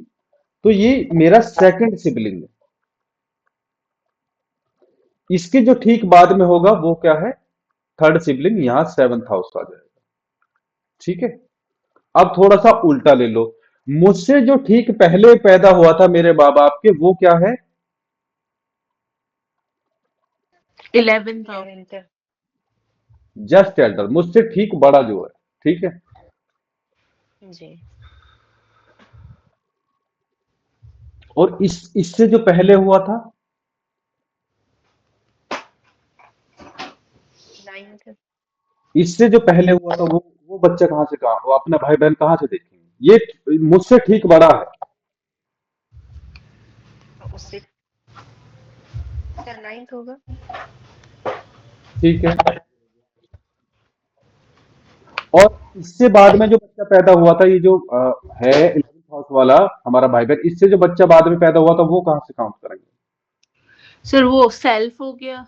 तो वो सेल्फ हो गया। सर हम्म। अब बताओ कोई डाउट है। नहीं सर, समझ अच्छा, गई। कभी कभी हमारे पास में सेकंड मैरिज के लिए आ जाता है, तो सेकंड मैरिज के लिए हस्बैंड हो या वाइफ कोई मैटर नहीं है। आप बताओ कौन सा हाउस चेक करेंगे। Sir 9th। जी, और कोई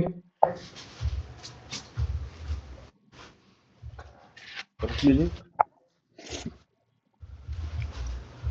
सर 5th भी करेंगे। क्यों।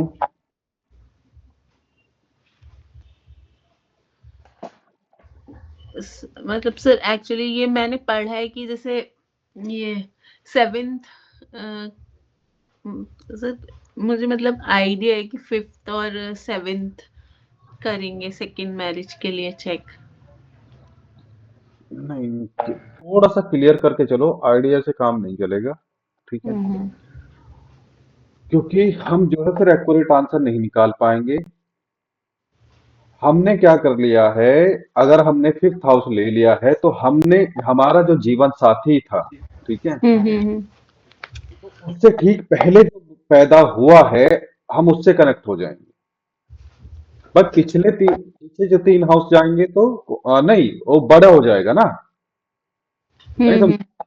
पिछले पीछे 3 हाउस जाएंगे तो जो हमारा लाइफ पार्टनर है उससे ठीक पहले जो पैदा हुआ था वहां पहुंच जाएंगे। लेकिन क्या है, जब हम सेकंड मैरिज की हम बात करते हैं तो 7th हाउस से 3rd हाउस हम काउंट करते हैं, 7th 8th 9th। तो जो भी मान लो मेरी पत्नी, मेरी अगर सेकंड हम्म। मैरिज हो तो जो आने वाली जो पत्नी होगी वो उसकी छोटी बहन कहलाई जाएगी। अच्छा अच्छा, ठीक है सर, हाँ। ठीक है, कभी तलाक मान लो हो जाता है तो अगर उन दोनों का आमना सामना होगा तो जो बाद में आई है वो उसे दीदी कह के बोलेगी, हम्म। प्रैक्टिकली भी। ठीक है। अच्छा। और जो पहली जो वाइफ है वो कभी उसे जो है मतलब ये नहीं सोचेगी कि मैं इसे दब के रहूं। वो ऑलरेडी उसके मन में भाव होता है मैं पहली हूं, मैं बड़ी हूं। ठीक है। ये हम्म। समाज का नजरिया है। प्रैक्टिकल भी यही है। और एस्ट्रोलॉजी में भी यही है कि जो सेकंड वाइफ आएगी वो छोटी समझी जाएगी, जो सेकंड हस्बैंड होगा वो छोटा समझा जाएगा। प्लस क्या है, 9th हाउस से थर्ड मैरिज का भी केस आ जाता है। तो थर्ड मैरिज के लिए हम कौन सा हाउस देखेंगे? 11th। 11th house. ठीक है जी। जी। रश्मि जी आगे समझ में? जी सर। अच्छा, पहले बच्चे के लिए क्या देखते हैं हम, कौन सा हाउस देखते हैं, मतलब बच्चे के लिए कौन सा हाउस फिफ्थ। देखते हैं? फिफ्थ। Fifth sir. तीसरे बच्चे के लिए कौन सा हाउस देखेंगे? 9th। ठीक है। रश्मि जी दूसरे बच्चे के लिए कौन सा हाउस देखेंगे? तो सेवेंथ। ठीक है, समझ में आ गया ना? हाँ जी सर। 5th हाउस बच्चे के लिए देखते हैं, ये तो कंफर्म है, सबको पता है। ठीक है। ये हमारा फर्स्ट बेबी है। सेकंड बेबी जो होगा, इस पहले वाले का कोबोन जो होगा वो यहाँ से आपको 3rd हाउस गिनना है। इसका छोटा भाई बहन जो भी होगा तो वो 7th हाउस ऑटोमेटिकली हो जाएगा। किसी का थर्ड कंसेप्शन देखना है, 9th हाउस देखो। ठीक है। फोर्थ देखना है तो आप 11th पे पहुंच जाओ, यहाँ पहुंच जाओ, फिर यहाँ पहुंच जाओ। ये सर्किल ऐसे चलता है। ठीक है। जी सर। चलिए, कोई डाउट हो तो इसमें बताओ।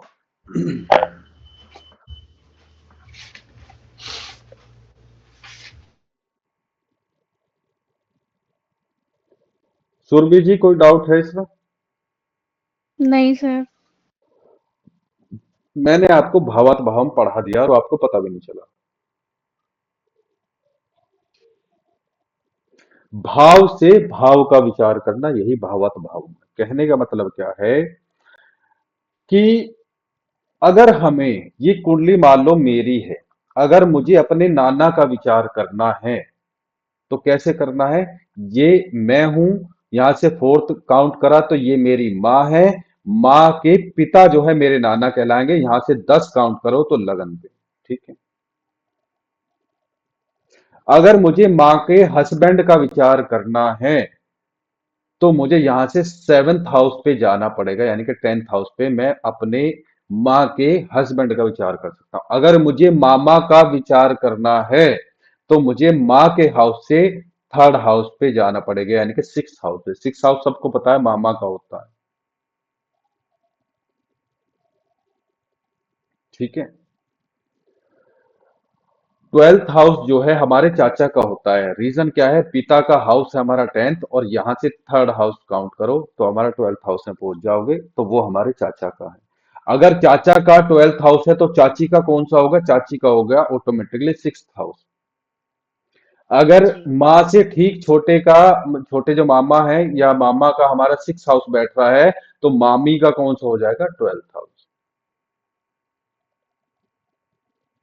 सर बड़े मामा अगर होंगे जैसे मम्मी से बड़े भाई तो वो तो फिर सेकंड से देखे जाएंगे ना। हाँ बिल्कुल। जब चीजें हमें पिन पॉइंट करनी हो तो हमें ऐसे ही लगाना पड़ेगा। अगर कोई पूछ रहा है कि देखो जी मामाओं की साइड से मैं बड़ा परेशान हूं, ठीक है, तो आप हम्म। 6 हाउस देखोगे। अगर कोई ये कह दे बड़े मामा से कोई कांटेक्ट है या उससे पैसा मिलना है, उसके साथ पार्टनरशिप है, तो भाई तो आप उससे कंफर्म करो कौन सा बड़ा मामा है। माँ से जो ठीक पहले पैदा हुआ था वो है, छोटा मामा है तो माँ के ठीक बाद जो हुआ था वो है। तभी एक्यूरेटली आप बता पाओगे।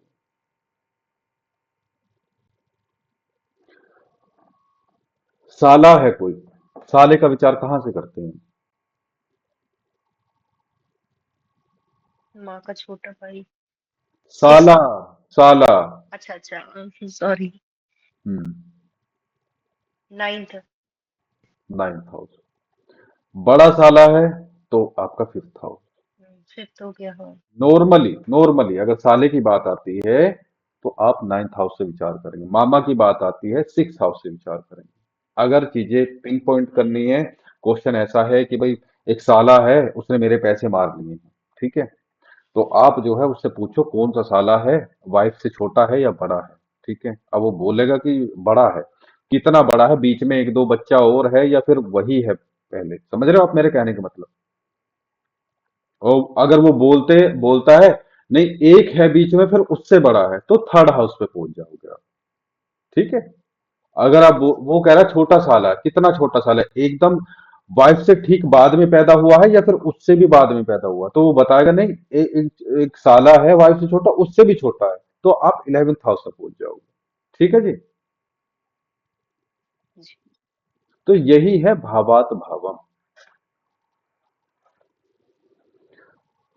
कभी कभी क्या होता है, मेरे साथ में जो होता है वो होता है कि भाई देखो, हस्बैंड वाइफ में से किसी की भी बर्थ डिटेल नहीं है, तो वो कहती है एक डॉटर है इनकी, इनकी कुंडली आप चेक कर लो। वो मैं ही मांगता हूँ कि आपकी नहीं है तो कोई बात नहीं, वहां पे प्रश्न कुंडली आ गई, प्लस क्या है डॉटर है तो उसकी कुंडली में छोटे भाई बहन के योग चेक कर लो, बात खत्म। थर्ड हाउस चेक करना होगा वहां पे, थर्ड हाउस के साथ में आप जो है D3 चार्ट चेक करो। D3 किसके लिए, सिबलिंग्स के लिए, ठीक है, छोटे भाई बहनों के लिए। और अगर कोई ये कह रहा है, यहाँ पे भी सुन लो, D3 किसके लिए और चेक करते हैं, देखो थर्ड हाउस किसका है, पराक्रम का। यहाँ टॉपिक हमारा लगन है लेकिन थर्ड हाउस आ गया है, तो पराक्रम का, मेहनत का, ठीक है, कोई काम कितनी शिद्दत से कर पाएगा, एक्शन का है, लड़ाई झगड़ा हो गया, हाथ नहीं चल पा रहा है, या कोई मारता ही बहुत है, बिना वजह जो है लड़ाई झगड़ा करता रहता है, कोई स्टार्टअप करना है, कोई फैक्ट्री सेटअप करनी है, तो यहां से जो है हम थर्ड हाउस से देखते हैं। ये श्रम का है, उद्यम का है, ये संस्कृत के हिंदी के नाम है लेकिन इनके मीनिंग बहुत अच्छे हैं, ठीक है। इसीलिए मैं खुद जो है इंग्लिश मीडियम से पढ़ा हुआ हूँ, जब से एस्ट्रोलॉजी करना शुरू करा है भैया हिंदी अपना लिया हमने, तो बिल्कुल ऐसे लग रहा है कि हाँ जी शुद्ध हिंदी में पढ़े हुए हैं, इलाहाबाद यूनिवर्सिटी से पढ़ के आए हैं, ठीक है। लेकिन क्या उसका रीजन है, रीजन यही है कि भाई देखो हिंदी से या संस्कृत से भाव जुड़े हुए होते हैं, और आपका जो विजन हो जाता है वो वास्ट हो जाता है, काफी सोचने का नजरिया बदल जाता है, आप बहुत सारी चीजें जो है वहां से निकाल पाते हो, ठीक है। इसीलिए इन्हें भाव बोला गया था, जो मैंने डिवीजन बताए थे, 12 भाव जो बताए थे इसीलिए बताए थे मैंने आपको, उनका नाम भाव इसीलिए था। तो कोई बोलता है कि एनर्जी बहुत लो है, ठीक है, वीकनेस है, किसी चीज की डेफिशिएंसी आई हुई है, ठीक है, ब्लड कम है शरीर में, प्लेटलेट्स कम है, तो आप कहाँ से विचार करोगे, लगन से विचार करोगे, ठीक है। और क्या क्या देख सकते हो, कोई अवार्ड मिलना है, ठीक है, अवार्ड मिलना है तो आप लगन से चेक करो उसे, ठीक है, रंग रूप सुंदरता। कभी कभी क्या है आप देखोगे कि एक कंफ्यूजन पैदा होता है कि भाई चेहरे पे गड्ढे होते हैं किसी के, ठीक है, जैसे पिंपल्स वगैरह निकल गए तो वो गड्ढे, या फिर जो है चिकन पॉक्स वगैरह से गड्ढे निकल जाते हैं, ठीक है। हमने सिर का विचार फर्स्ट हाउस से करना है, चेहरे का नहीं, ठीक है। चेहरे पे गड्ढे चिकन पॉक्स वाले तब निकलते हैं, कब निकल सकते हैं आप बताओ।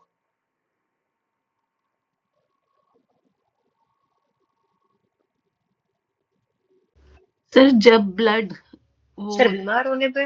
इम्प्योरिफाई। नहीं नहीं नहीं नहीं, मैंने बोला आप लोग एस्ट्रोलॉजर हो, तो आपको समझो कि आप एस्ट्रोलॉजर हो, तो जवाब भी वैसे ही निकाल लिया करो। क्यों, कब, कैसे, ये तीन ही क्वेश्चन मार्क है, ये निकाल लो, आंसर आ जाएगा।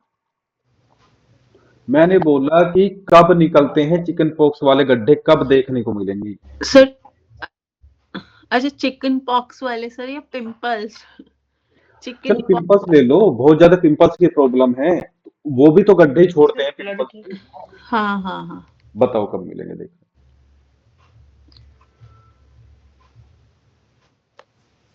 देखो फेज पे निकले हैं, सेकंड हाउस कनेक्ट हो गया। हम्म। अब वो जो चीजें निकल रही अंदर से, ब्लड से, जो ब्लड दूषित है, कैसे हुआ वो, मंगल आगे नहीं आगे। हाँ जी सर।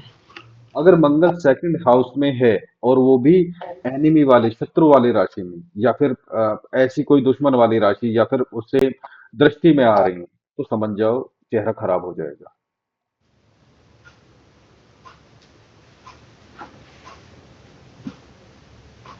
जो चिकन पॉक्स वाले हैं, मेरे पास 3 केस आए थे, उनके सेकंड हाउस में मंगल है और वहां गड्ढे हैं उनके चिकन पॉक्स वाले।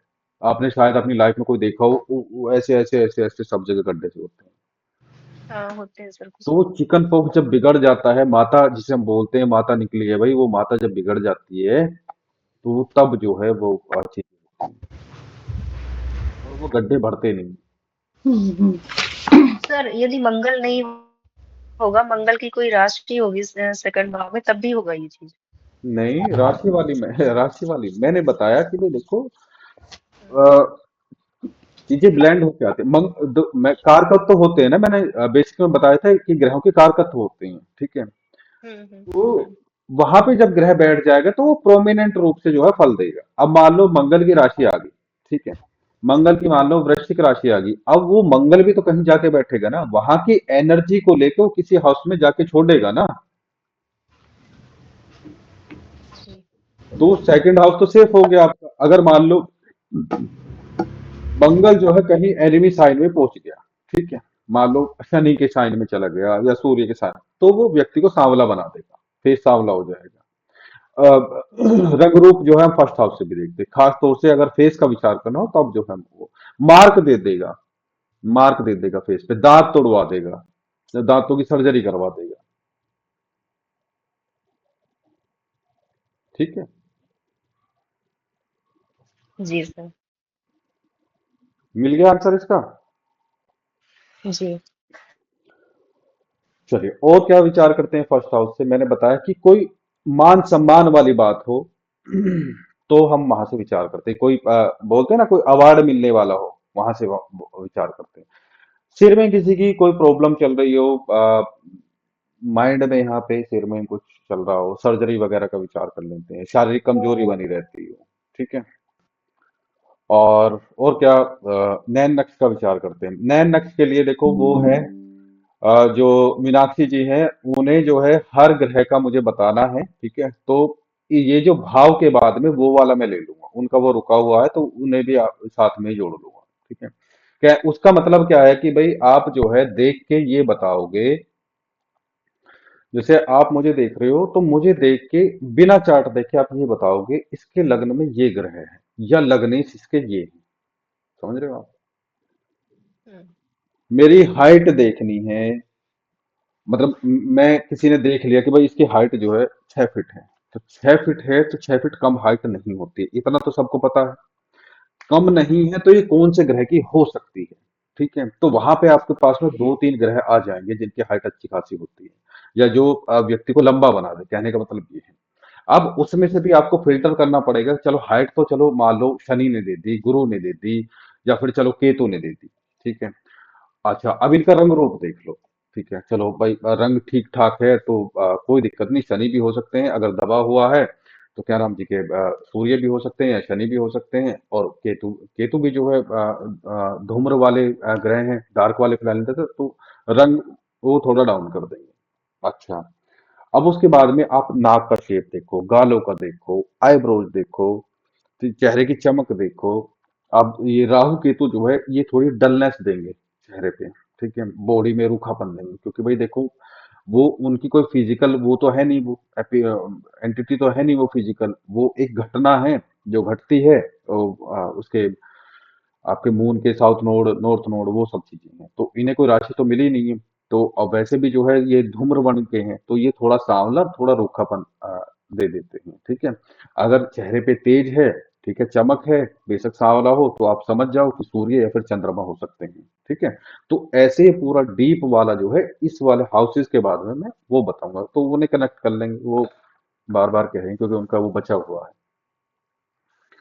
तो इसमें क्या होता है कि कभी कभी क्या होता है कि हम फंस जाते हैं, हम कहीं चार्ट नहीं बना सकते, या फिर कभी कभी हमें बहुत जल्दी जज करना पड़ता है। ये चीज प्रैक्टिस से आएगी तो आप ये जज कर सकते हो, इस आदमी से मुझे बचना है, ये क्या एनर्जी लेके मेरे सामने आ रहा है, ठीक है।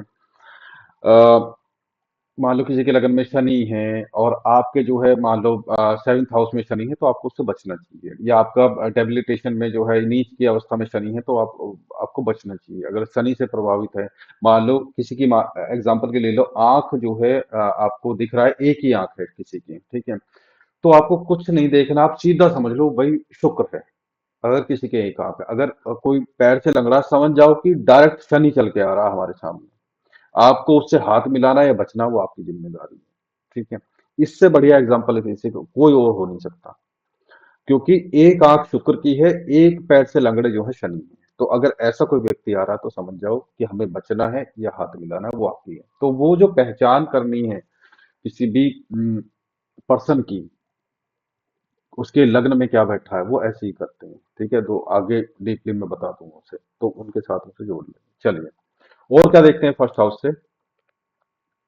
सर हेयर आज भी फर्स्ट हाउस से देखेंगे? क्या चीज? सर हेयर भी फर्स्ट हाउस से देखेंगे? बिल्कुल, फर्स्ट हाउस सिर का है। हेयर के लिए देखो, एक तो होता है हमारे भाव, ठीक है, यानी कि हमारे हाउसेस एक होते हैं हमारे ग्रह, ठीक है। हेयर के लिए हम पर्टिकुलरली फर्स्ट हाउस देखते हैं और शनि का अलग से विचार करते हैं। जैसे पिता के लिए हम 10th हाउस देखते हैं, प्लस क्या है सूर्य से विचार करते हैं, ठीक है। 10th हाँ। से 10th भी विचार करते हैं, प्लस क्या है सूर्य से जो हम 10वां भाव भी देखते हैं। ये मैंने बेसिक में बताया हुआ, बस बताया ऐसे ही है कि मान लो आपको किसी के पिता का विचार करना है, ठीक है। पिता के विचार कैसे करेंगे? पिता के लिए अब 10th हाउस को देखो, ठीक है। एक तो ये हो गया, हम्म। 10th से 10th देखो, इसके साथ में ये हो गया, प्लस क्या है सूर्य, सूर्य का विचार करो, ठीक है। सूर्य से दशम का भी विचार करो। बस ये चार चीजें हैं, इन चीजों को देख लोगे तो इसमें ही काम हो जाएगा। मान लो कैसे देखते हैं, हल्का सा समझ लो, मान लो सूर्य के साथ शनि है, तो क्या होगा?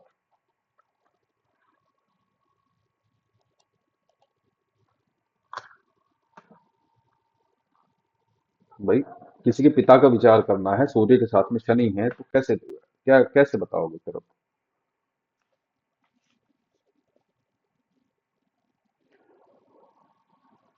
शनि डार्क प्लैनेट है, दुख के कारक है। कुछ नहीं पकड़ में आ रहा तो काल पुरुष को पकड़ लो। शनि दुख के कारक हैं, काल पुरुष का जो दुख है वो शनि है। काल पुरुष की जो आत्मा है वो सूर्य है। आत्मा और दुख मिल गए हैं, समझ जाओ कि भाई व्यक्ति दुखी रहेगा, प्लस क्या है आत्मा को दुख रहेगा, पिता को दुख रहेगा। पिता जल्दी साथ छोड़ जाएंगे।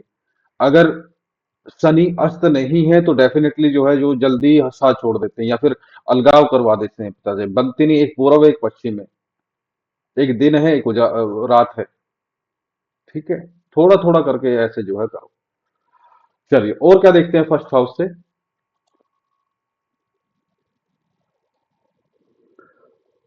आत्मविश्वास, कोई ठग है, कोई चोर है, कोई धार्मिक है, वो सब चीज हम फर्स्ट हाउस से विचार करें। कोई शांत है, कोई बहुत उग्र है।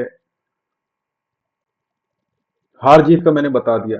समाज में हमारी सोसाइटी में जो हमारी छवि है वो कैसी है, फर्स्ट हाउस है। जीवन की शक्ति कैसी है, वो हमारा फर्स्ट हाउस है। हमारी आयु, आयु के लिए भी देखो, हम 8th हाउस भी देखते हैं, 12th हाउस भी देखते हैं, 3rd हाउस भी देखते हैं, फर्स्ट हाउस भी देखते हैं एज के लिए। मैंने बोला कि कोई भी घटना घटेगी वो फर्स्ट हाउस के साथ में घटेगी। फर्स्ट हाउस कौन है? हम हैं। तो भाई अगर जिंदा रहेंगे तो हम रहेंगे, मरेंगे तो भी हम ही मरेंगे। तो एज में भी हम जो है फर्स्ट हाउस देखते हैं। जैसे ट्रेवल करेंगे तो हम रहेंगे, घर रहेंगे तो हम रहेंगे, वापस घर आएंगे तो हम ही आएंगे। तो ट्रेवलिंग में भी फर्स्ट हाउस ही देखते हैं। हर चीज में फर्स्ट हाउस देखना ही पड़ता है, ठीक है। कहने का मतलब ये है, अगर फर्स्ट हाउस कमजोर पड़ गया, लग्नेश कमजोर पड़ गए, क्योंकि गाड़ी का इंजन कमजोर पड़ गया तो गाड़ी हमें हमारी मंजिल तक नहीं पहुंचा पाएगी, ठीक है।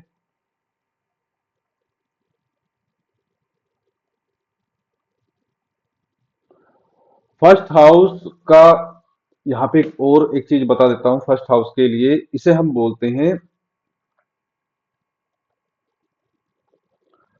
Life stone. जो हम फर्स्ट हाउस का जो लॉर्ड होता है, जो असेंडेंट होते हैं, असेंडेंट लॉर्ड जो होते हैं, उसका जो स्टोन होता है उसे लाइफ स्टोन हम बोलते हैं। जीवन रत्न, जीवन रत्न, कोई ये कह रहा है कि मुझसे लाइफ में ना जितनी भी अपॉर्चुनिटीज आती हैं, जितने भी मौके आते हैं, वो मैं नहीं पकड़ पा रहा हूँ, या उन्हें कैच नहीं कर पा रहा हूँ। उन्हें आप समझ रहे हो, वो मुझसे छूट जा रही हैं। ठीक है। तो कहने का मतलब कहाँ प्रॉब्लम है? उस व्यक्ति के खुद के अंदर प्रॉब्लम है, तो असेंडेंट की प्रॉब्लम है। उसे क्या आप दोगे? उसे लाइफ स्टोन दोगे, असेंडेंट लॉर्ड का आपको स्टोन उसे सजेस्ट करना है। ठीक है। कोई इतना अफोर्ड नहीं कर पा रहा है, वो कह रहा है कि मैं 20-25 हजार का स्टोन नहीं पहन पाऊंगा, तो कुछ और बताओ। उसके लिए जो है आप, जो भी उसका मेटल है, जो असेंडेंट लॉर्ड है, उसका जो मेटल है वो आप उसे सजेस्ट कर दो कि उसके मेटल की रिंग बना के उससे रिलेटेड उंगलियों में आप पहन दो। तो उसके जीवन में शक्ति आनी शुरू हो जाती है। जो मौके लाइफ में होगा, धीरे धीरे, एकदम से कुछ नहीं होगा। जो लाइफ में जितने भी मौके आएंगे उन्हें वो पकड़ना शुरू कर देगा। अर्चना जी, आपको याद हो मैंने पीतल के कड़े वाली एक रेमेडी बताई थी आपको, याद है? नहीं सर, पीतल वाला नहीं बताया था। आ जाएगी याद, लिख भी रखा होगा। मैंने बोला कोई व्यक्ति हॉस्पिटल में हो, कैसे निकालोगे उसे?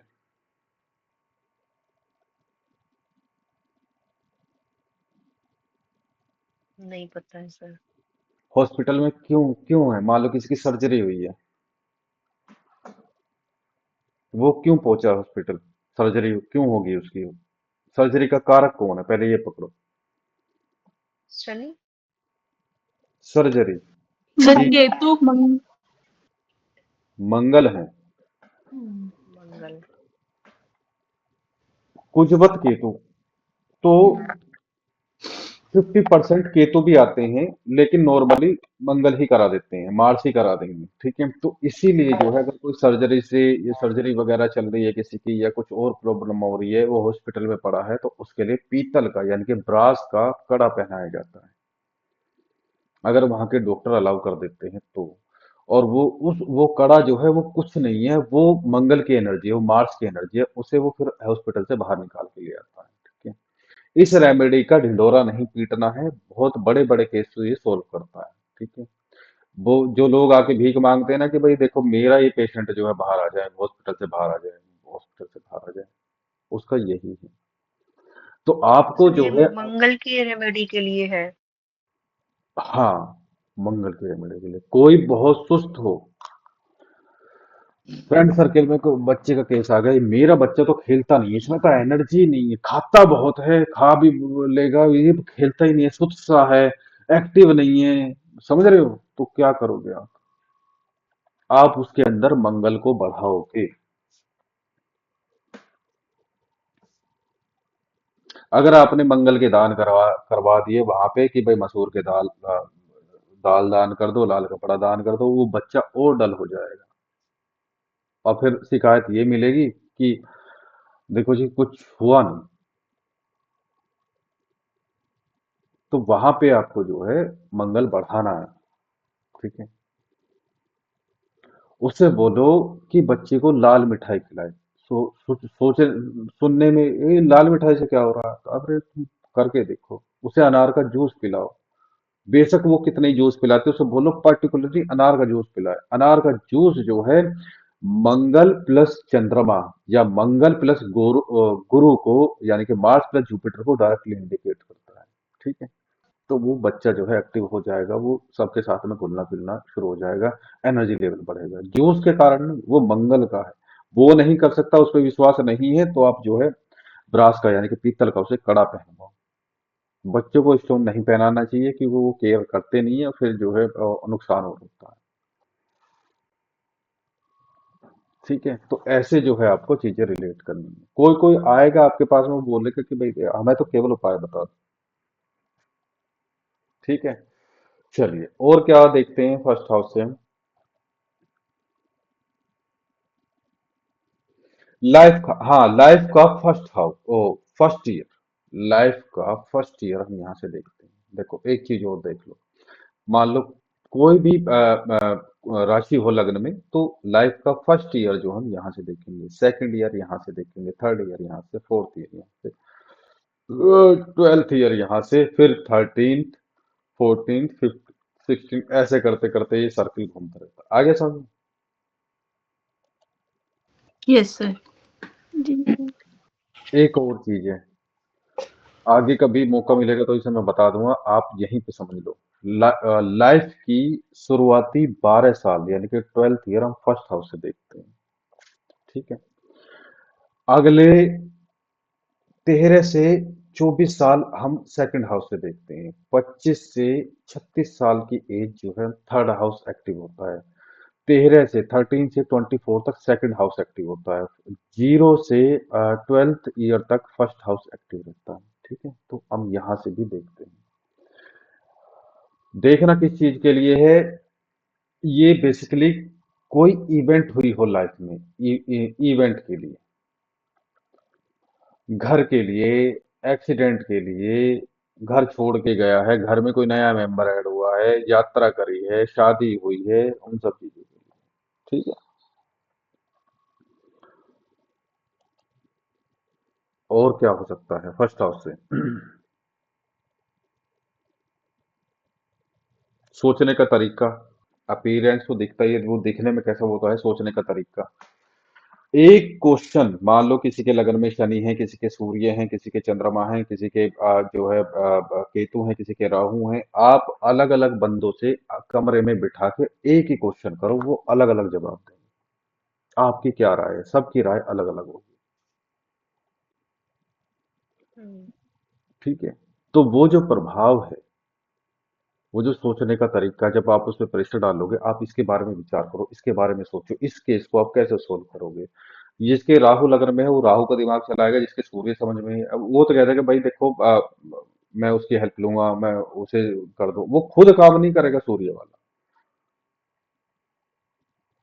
अरे मैं तो ऐसे ही दबोच लूंगा, वो तो डर से मर जाएगा फलाना, ऐसे आंसर, मतलब कि भाई वो गवर्न करने की उसमें कैपेसिटी है, तो वो जो है ऐसा ही जवाब देगा। चंद्रमा वाला इमोशंस जोड़ के बताएगा। शनि वाला थोड़ी गुप्त जो है, भयंकर बुद्धि वाला रहता है, ठीक है। तो वो शनि वाला वो बदला लेने में चतुर है। राहु वाला वो जालसाजी में, फांसने में वहां चतुर है। केतु वाला कहेगा भाड़ में जाओ, मुझे कोई मतलब नहीं, ठीक है जी, जा रहा जान दो, ठीक है। तो वो अपने फ्लेवर के अनुसार जो है जवाब देगा, ठीक है। तो कहने का मतलब क्या है कि जो फर्स्ट हाउस होता है वो आपकी सोचने का तरीका, सोचने की क्षमता, बुद्धि, विवेक, इन सब चीजों को भी रिप्रेजेंट करता है, ठीक है। कहने का मतलब जैसे ये जो सिविल सर्विस भी में जो बच्चे जाते हैं, तो जब वो वहां पे बैच बैठता है, उसका इंटरव्यू लेते हैं, तो वो उसी ग्रह के अनुसार, लग्नेश के अनुसार, लगन में कोई ग्रह बैठा है या फर्स्ट हाउस के अनुसार ही जो है जवाब देंगे। और मजे की बात सुनो, ये जो है, मान लो कोई इंटरव्यू के लिए एक क्वेश्चन हो रहा था, इंटरव्यू के लिए, ठीक है, कि भाई इंटरव्यू हो जाएगा नहीं हो जाएगा, ये आप हैं, और ये जो आपकी कोई इंटरव्यू ले रहा है, ये वो है सामने, जो एचआर वगैरह जो भी है, समझ रहे हो। तो जो चीज आपको फेस करनी पड़ेगी, आप यहाँ से ये भी बता सकते हो कि जो इंटरव्यू लेगा मेरा या आपका, वो मेल रहेगा, फीमेल रहेगा, एक रहेगा, दो रहेगा। ये मैंने लाइव में बताया था एक एक को, और फिर वो मेरे पास आए कि हाँ आपने बोला था कि दो बंदे जो है वो आपका इंटरव्यू लेंगे, और एक बार में सिलेक्शन संभव नहीं हो पाएगा। हुआ ये था, जो मेन एचआर था वो गायब था। तो वहां पे केतु थे ना, तो केतु का मतलब क्या है कि भाई चले जाना, छोड़ जाना, त्याग, या काम ना बनना। तो जो मेन एचआर था वो गायब था, ठीक है। वहां सेवंथ हाउस के जो लॉर्ड थे, वो किसी और ग्रह के साथ भी बैठे थे। तो मैंने बोला था जो आपका इंटरव्यू लेंगे वो दो बंदे लेंगे, और सिलेक्शन नहीं हो पाएगा, और हो सकता है एक बार में कंप्लीट ना हो। और सेम चीजें हुई, दो बंदे थे। मैंने ये नहीं बताया था कि भाई मेन एचआर गायब होगा, मैंने बोला कि भाई दो बंदे होंगे, और हो सकता है एक बार में आपका जो है ये इंटरव्यू कंप्लीट ना हो, दो बार वो बुलाए। हुआ वैसे ही। अब हुआ क्या, मेन एचआर गायब, उसने बोला कि भैया तुम देख लेना, ठीक है। ये बात है इसकी उड़ीसा की। तो दो बंदे ऐसे ही मिलके जो है उनको इंटरव्यू, उन्होंने बोला देखो जो मेन एचआर है वो गायब है, मतलब छुट्टी पे है, तो वो आके जो है एक बार आपका जो है इंटरव्यू लेंगे, वो आगे बात करेंगे। तो जो एकेडमिक जो सॉफ्टवेयर वगैरह की नॉलेज थी वो उन्होंने पूछ ली, बाकी उसके पॉइंट्स वगैरह दे दिए, वो आगे के लिए शिफ्ट कर दिया। ठीक है, दोबारा हुआ तो फिर उन्हें जो है रिजेक्शन मिल गया, क्योंकि केतु है वो सिलेक्शन तो होने देंगे ही नहीं, और वहां का लॉर्ड पावर में बैठा नहीं। समझ रहे हो? तो ऐसे जो है, तो हम क्या है, फर्स्ट हाउस है, हमारे सामने कौन है, हमें कौन झेलेगा, जो हमारा इंटरव्यू लेने वाला है वो है हमारा सेवन्थ हाउस। ठीक है, जो हमारा शत्रु है वो है हमारा सेवन्थ हाउस, जो हमारा जीवन साथी है, मतलब जो हमारे सामने है, जिसे हम झेलेंगे, जिसे हम फेस करेंगे, वो कौन है, सेवन्थ हाउस है। ठीक है, हो गया क्लियर? जी सर। जी सर। और अब ऐसी स्थिति में अगर मान लो कि इसका फर्स्ट हाउस बहुत मजबूत है, तो क्या वो क्या नहीं कर सकता, बताओ? वो किसी के आगे झुकेगा हाँ नहीं, वो काम आसानी से कर लेगा, वो जितने भी उसे मौके मिलेंगे वो आराम से ग्रैब कर लेगा, उन्हें कैश कर लेगा, उनका मौके का फायदा उठाएगा, जीवन शक्तिशाली रहेगा, एनर्जी बनी रहेगी, दुश्मन परास्त नहीं कर सकते। ठीक है, कॉन्फिडेंस लेवल अच्छा रहेगा। तो इसीलिए जो है फर्स्ट हाउस जो है बहुत इंपॉर्टेंट है, फर्स्ट हाउस और फर्स्ट हाउस का लोग। ठीक है, अब किसको इंपॉर्टेंस ज्यादा देनी चाहिए, फर्स्ट हाउस को या फर्स्ट हाउस के लोग को? फिर फर्स्ट हाउस का लॉर्ड ही हुआ फिर तो। सो लॉर्ड। नहीं, इसमें जो है कोई भी वो नहीं है कि भाई हम फर्स्ट हाउस को ज्यादा इंपॉर्टेंस देंगे या फर्स्ट हाउस के लॉर्ड को। आपको समान रूप से देखना है, एकदम इक्वल उससे। सिर्फ भाई फर्स्ट हाउस से मतलब जो प्लैनेट है फर्स्ट हाउस में। नहीं, फर्स्ट हाउस चाहे ब्लैंक क्यों ना हो। हम्म। भाई मान लो किसी के कोई प्लैनेट नहीं, आपको चार्ट जब आप देखोगे आपको लगेगा कि भाई हाँ इसमें तो फर्स्ट हाउस में तो कोई प्लैनेट नहीं है, लेकिन आप यहाँ पे देखो सेवंथ हाउस में, मान लो यहाँ पे शनि है, या फिर जो है आपके फिफ्थ हाउस में केतु है या राहु है, तो उसकी एस्पेक्ट जा रही है ना, तो वो हाँ। लगन को कमजोर या फिर पावरफुल बनाएगा ना। हम्म। तो वहां पे तो हम उसका विचार करेंगे, लग्न का यानी कि फर्स्ट हाउस का। अब सेकंड स्टेप जो है, आप लग्नेश को देखो, लग्नेश कहाँ है, पावर में है, डेबिलिटेशन में है, पीड़ित है, पाप कर्तरी है, क्या है, मतलब आप पावर चेक करो, षडबल चेक करो। षडबल आपको पढ़ाया गया होगा बेसिक में। हाँ सर। रश्मि जी, रश्मि जी से कह रहा हूँ। षडबल से डिग्री। नहीं, षडबल मतलब 6 प्रकार की पावर मिलती हैं ग्रहों को, हाउसेस से।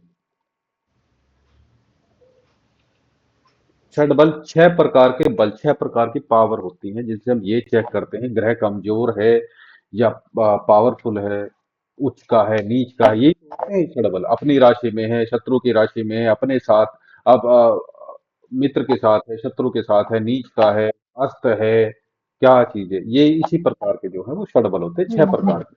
षड हाँ मतलब, मैंने पढ़ा है। हाँ, वो ये कि भाई देखो, आपको नाम में कुछ नहीं रखा है, मैं तो पढ़ाता रहता हूँ, तो मुझे तो याद रखना मेरी मजबूरी है कि भाई षडबल होते हैं। ठीक है, लेकिन आप नाम ना भी याद रखोगे तो आपको ये पता होना चाहिए कि भाई हम ग्रह की पावर या हाउस की पावर, हाउस की भी पावर होती है कैसे। अगर मान लो आपको टेंथ हाउस का विचार करना है कि भाई टेंथ हाउस में पावर है या नहीं है, टेंथ हाउस के लॉर्ड को देखो, टेंथ हाउस में जो एस्पेक्ट जा रही है उसको देखो। ठीक है, टेंथ हाउस का जो लॉर्ड है मान लो वो अस्त है, तो टेंथ हाउस की पावर कम होती है। टेंथ हाउस को अगर जो टेंथ हाउस का लॉर्ड है उसके शत्रु ग्रह देख रहे हैं, तो भी टेंथ हाउस कमजोर पड़ेगा। ठीक है, या मतलब कोई भी हाउस की हम बात करें वो ऐसी चेक करते हैं। तो सर लग्न। हम्म, सर जैसे लग्न में हम्म, कोई क्रूर ग्रह बैठ जाता है तो उसके विचार थोड़े निगेटिव वाले हो जाते हैं, इंसान के किसी के भी। तो सर यदि वो स्वराशि में बैठेगा तब भी उसके ऐसे ही रहेंगे विचार, जैसे केतु का बताए या शनि है, इस टाइप से। देखो, आपको ये चेक करना है कि राशि कौन सी है पहले तो वहां पे। ठीक है, मान लो हम्म। स्वराशि है। ठीक है, तो मकर में सर शनि मान लेते हैं। मकर में शनि है, तो आप ये मान लो कि भाई वो कर्मठ व्यक्ति है, अपने काम को ज्यादा इंपॉर्टेंस देगा। ठीक है, अपनी हठ धर्मिता ज्यादा चलाएगा, अपनी क्रूर बुद्धि को ज्यादा थोपेगा। वहां पे लग्न में जो है कौन सी दिशा है? पूर्व दिशा है, ईस्ट डायरेक्शन है। और ईस्ट डायरेक्शन में जो शनि जो है नीच का काम करते हैं। वो बेशक स्वराशि के हैं, लेकिन वो कुछ ना कुछ गलत दूसरे पे जरूर थोपेंगे। आप मान लो कोई ऐसा व्यक्ति है जो योग्य नहीं है, उसको राजा बना दो तो वो ऐसा काम करेंगे, ठीक है। और दूसरी बात क्या है हम्म कि ऐसे व्यक्ति का जो है कुछ स्वभाव ऐसा भी होता है गुप्त, ठीक है। हम्म। ऐसा व्यक्ति जो सर है अगर साथ में अच्छे भी हैं वो बुरे भी हैं। बात है कि भाई कोई एस्पेक्ट तो नहीं है, ठीक है। लेकिन क्या है स्वभाव मतलब थोड़ा ठीक ठीक भी है नहीं भी है। अब बात है कि भाई काम क्या है। मैरिड लाइफ में प्रॉब्लम कर सकता है ये, पार्टनरशिप में प्रॉब्लम कर सकता है ये। हम्म।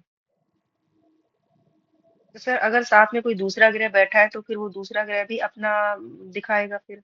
बिल्कुल, अगर वो क्रूर गिरा हुआ तो और ज्यादा प्रॉब्लम, खुद को भी प्रॉब्लम। मान लो जैसे शनि के साथ में मंगल बैठ गए तो भैया एक्सीडेंट होगा, ठीक है। हम्म कोई मेजर घटना घट सकती है, यहाँ तक कि डेथ भी हो सकती है। आप गूगल करके देख लेना कि शनि मंगल एक साथ लगन में हो तो क्या होगा, डायरेक्ट डेथ लिखी हुई है। मेरा खुद का भांजा जो है एक्सपायर हुआ हम्म। रोड एक्सीडेंट में। और उसमें तो आमने सामने है। एक साथ तो शनि मंगल आमने सामने हो, एक साथ हो तो सर ये घटना इस घटती है। कंडीशन में भी रेमेडी काम करती है क्या? हर कंडीशन में काम करती है, करने वाला चीज। जी। अच्छा एक बात बताओ, हम्म। शनि मंगल एक साथ हैं तो क्यों ऐसी घटना घटती है बताओ आप?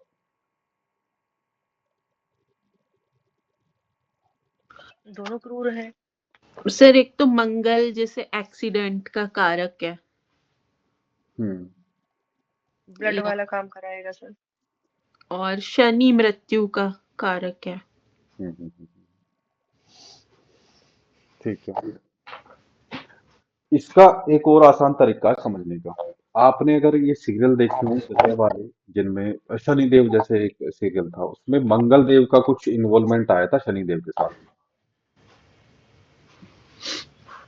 मेरा कहने का मतलब ये है कि जब इनकी ना लाइफ की जब स्टोरी आप पढ़ोगे या सुनोगे या देखोगे तो आप इन दोनों की ना लड़ाई हुई थी, ठीक है।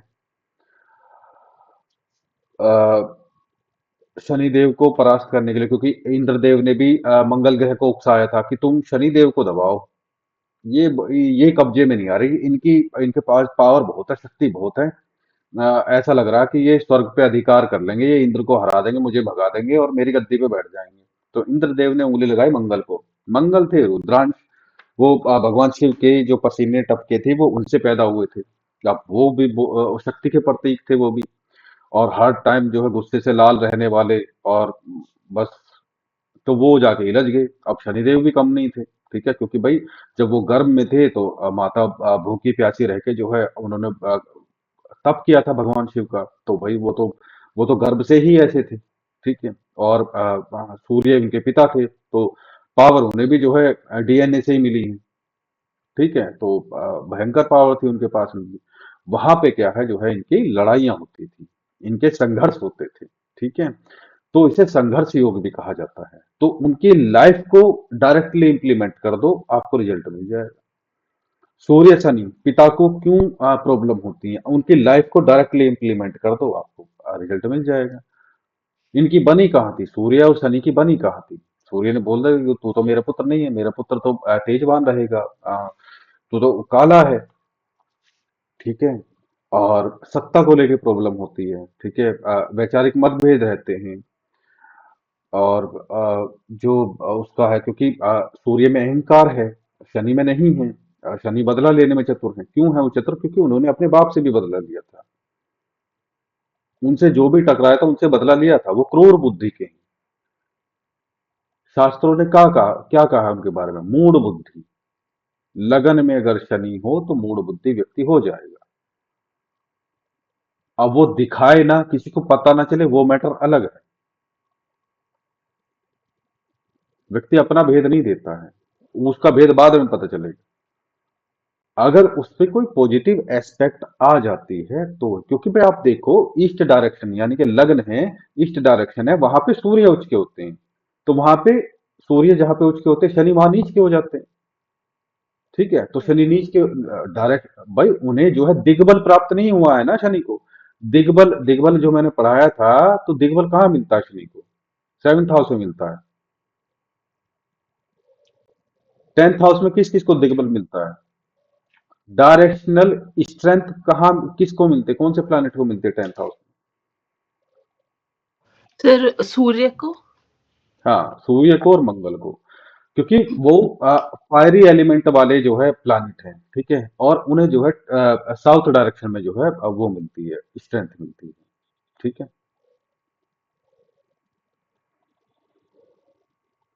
फर्स्ट हाउस का कारक कौन है?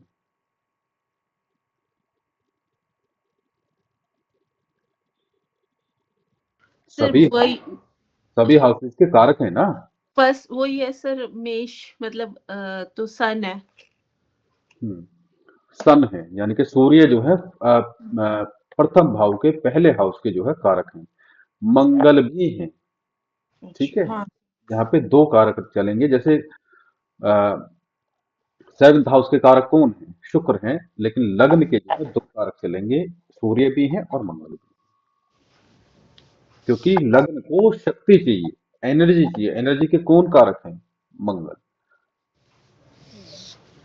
ठीक है। और यहीं से जर्नी शुरू होती है, आत्मा भी यहीं से देखते हैं।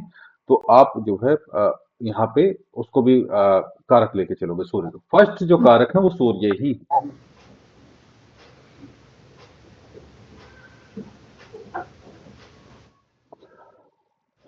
और बताओ,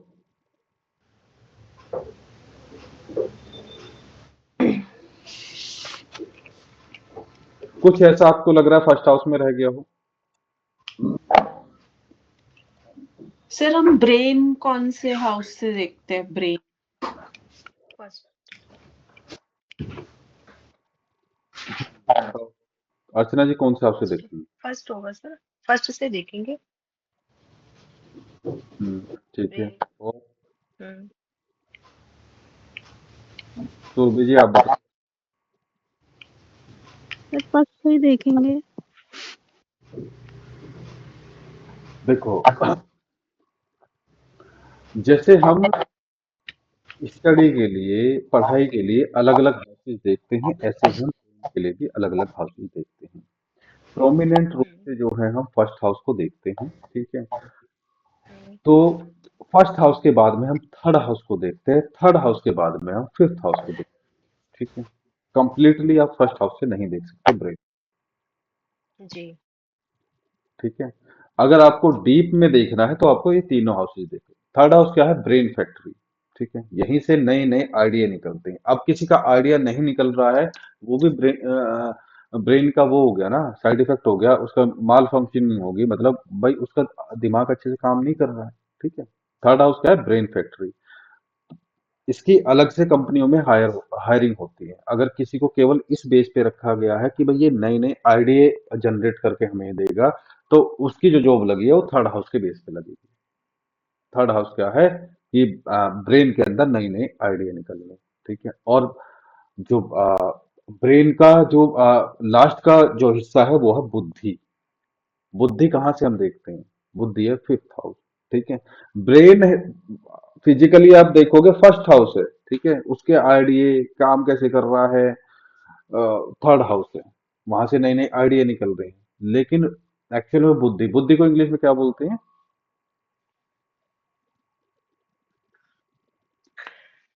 याद ही नहीं आ सर, माइंड। हाँ माइंड। हाँ। माइंड भी कुछ और भी एग्जैक्ट बोलेंगे। चलो। हाँ, माइंड भी कह सकते हैं, लेकिन एग्जैक्ट वर्ड याद नहीं आ रहा अभी। हाँ हाँ। तो इंटेलिजेंस भी होता है सर, लेकिन यहाँ पे कुछ और भी बोला जाएगा, वो नहीं याद आ रहा। हाँ, कोई बात नहीं, आप समझ गए ना मैं क्या क्या कहना चाह रहा हूँ। अगर आपको चेक हाँ हाँ। करना है कि कोई कितना इंटेलिजेंट है, तो आप फिफ्थ हाउस देखो, फिफ्थ हाउस के साथ में आप फर्स्ट हाउस भी देखो, ठीक है। और हम्म। इंटेलिजेंसी के कारक कौन से ग्रह हैं, आप उसको भी देखो, कौन से ग्रह हैं। तो उसके जो ग्रह हैं वो गुरु ग्रह हैं, क्योंकि भाई ज्ञान है, ठीक है, तो भाई इंटेलिजेंट कोई तभी हो पाएगा तब उसके पास ज्ञान हो। सर मरकरी मरकरी भी होता है इंटेलिजेंस का, हाँ बुद्धि का। हाँ, नहीं मैंने ज्ञान की बात करी है, बुद्धि के तो वही है कारक, बुद्धि के तो बुद्धि ही। हाँ, ज्ञान के गुरु है। ज्ञान के गुरु हैं। देखो वो उनकी, जब गुरु का, जो गुरु ग्रह जुपिटर है उनका बाल रूप आप देखोगे तो वो बुध ही है। बुध जब थोड़ा मैच्योर हो जाएगा तो वो वीनस कहलाएगा। आप बुध को और प्लस शुक्र को एक साथ जोड़ दो तो वो जुपिटर क्रिएट कर देंगे। मान लो अगर किसी के लग्न में शुक्र और बुध हूं, तो आप ये समझ लो कि उसके लग्न में जुपिटर बैठे हैं, गुरु बैठे हैं। मैंने क्या बताया कि बुध और शुक्र मिलके जो है एक नए गुरु ग्रह का निर्माण कर देंगे। ठीक है, मतलब उसके टक्कर का वो रिजल्ट देंगे, ना कम ना ज्यादा, समझ लो आप। वो माइंडेड बहुत है, बुध बुध जो है माइंडेड बहुत है, शार्प माइंडेड है, लेकिन जो टेक्निकलिटी है वो वीनस को पता है। ठीक है, वो सर्वशास्त्र कार, मतलब वो सारे शास्त्रों को जानने वाले हैं, नॉलेज उन्हें भी कम नहीं है। जो वो हैं शुक्र है, नॉलेज उन्हें भी कम नहीं है। लेकिन क्या है कि वो गुरु ग्रह से फिर भी कम ही है। तो जैसे ही बुध ग्रह उसके साथ मिल जाएंगे शुक्र के साथ में, वो कंप्लीट एक जुपिटर बन जाएगा। आप जुपिटर में से, गुरु ग्रह में से मरकरी निकाल दो तो वो वीनस बन जाएगा। गुरु ग्रह ने अपना जो लड़का पढ़ाई करने के लिए भेजा था, स्टडी के लिए भेजा था, हायर स्टडीज के लिए भेजा था, वो शुक्र के पास में भेजा था। एक और बात सुन लो, अगर किसी का शुक्र ग्रह बहुत कमजोर है तो हम्म। मां काली का सहस्त्र नाम स्तोत्र का पाठ उसे करना चाहिए। अब उसका रीजन आपको खुद ढूंढना पड़ेगा, मैं केवल आपको केवल बता सकता हूं कि भाई ऐसा क्यों हो रहा है। आप जब उसे पढ़ एक बार नजर डालोगे ना, तो नॉर्मली तो आपको पता चल जाएगा, हाँ भाई काम बन जाएगा इससे। क्यों बन जाएगा वो मैंने बता दिया आपको, और आपको खुद ही पता चल जाएगा, हाँ जी काम बन जाएगा। दूसरी बात, किसी को स्पर्म की डेफिशिएंसी है, अगर मेल्स की बात करें या फिर फीमेल की भी हो, तो आप उसमें भी इसे दे देना, बहुत अच्छा काम करेगा ये। मैंने देखो यहीं पे एक आपको ना वो दे दिया है, कोड दे दिया है, आप समझ जाओ। नहीं समझे? जी सर, ये तो शुक्र का होता है सर। हाँ तो बस, तो यही कोड था, और वहां पे आपको ये देखने को मिल जाएगा, माँ काली के सहस्त्र नाम में। हम्म। हम्म। ठीक है, करके देखना, हम्म। पढ़ के देखना, नेट से निकाल लेना एक बार, और फिर थोड़ा थोड़ा नजर भी डाल लोगे तो भी आपके समझ में आ जाएगा कि हाँ ये काम कर जाएगा, 100% करेगा। हम्म। चलिए और बताइए, कोई डाउट है किसी का? कुछ मिला, कुछ नया सीखने को, या फिर कुछ लगा कि भाई हाँ कुछ सीखा आज या नहीं? जी जी सर। सर, बहुत ज्यादा नया मिला। ठीक है, सुरभि जी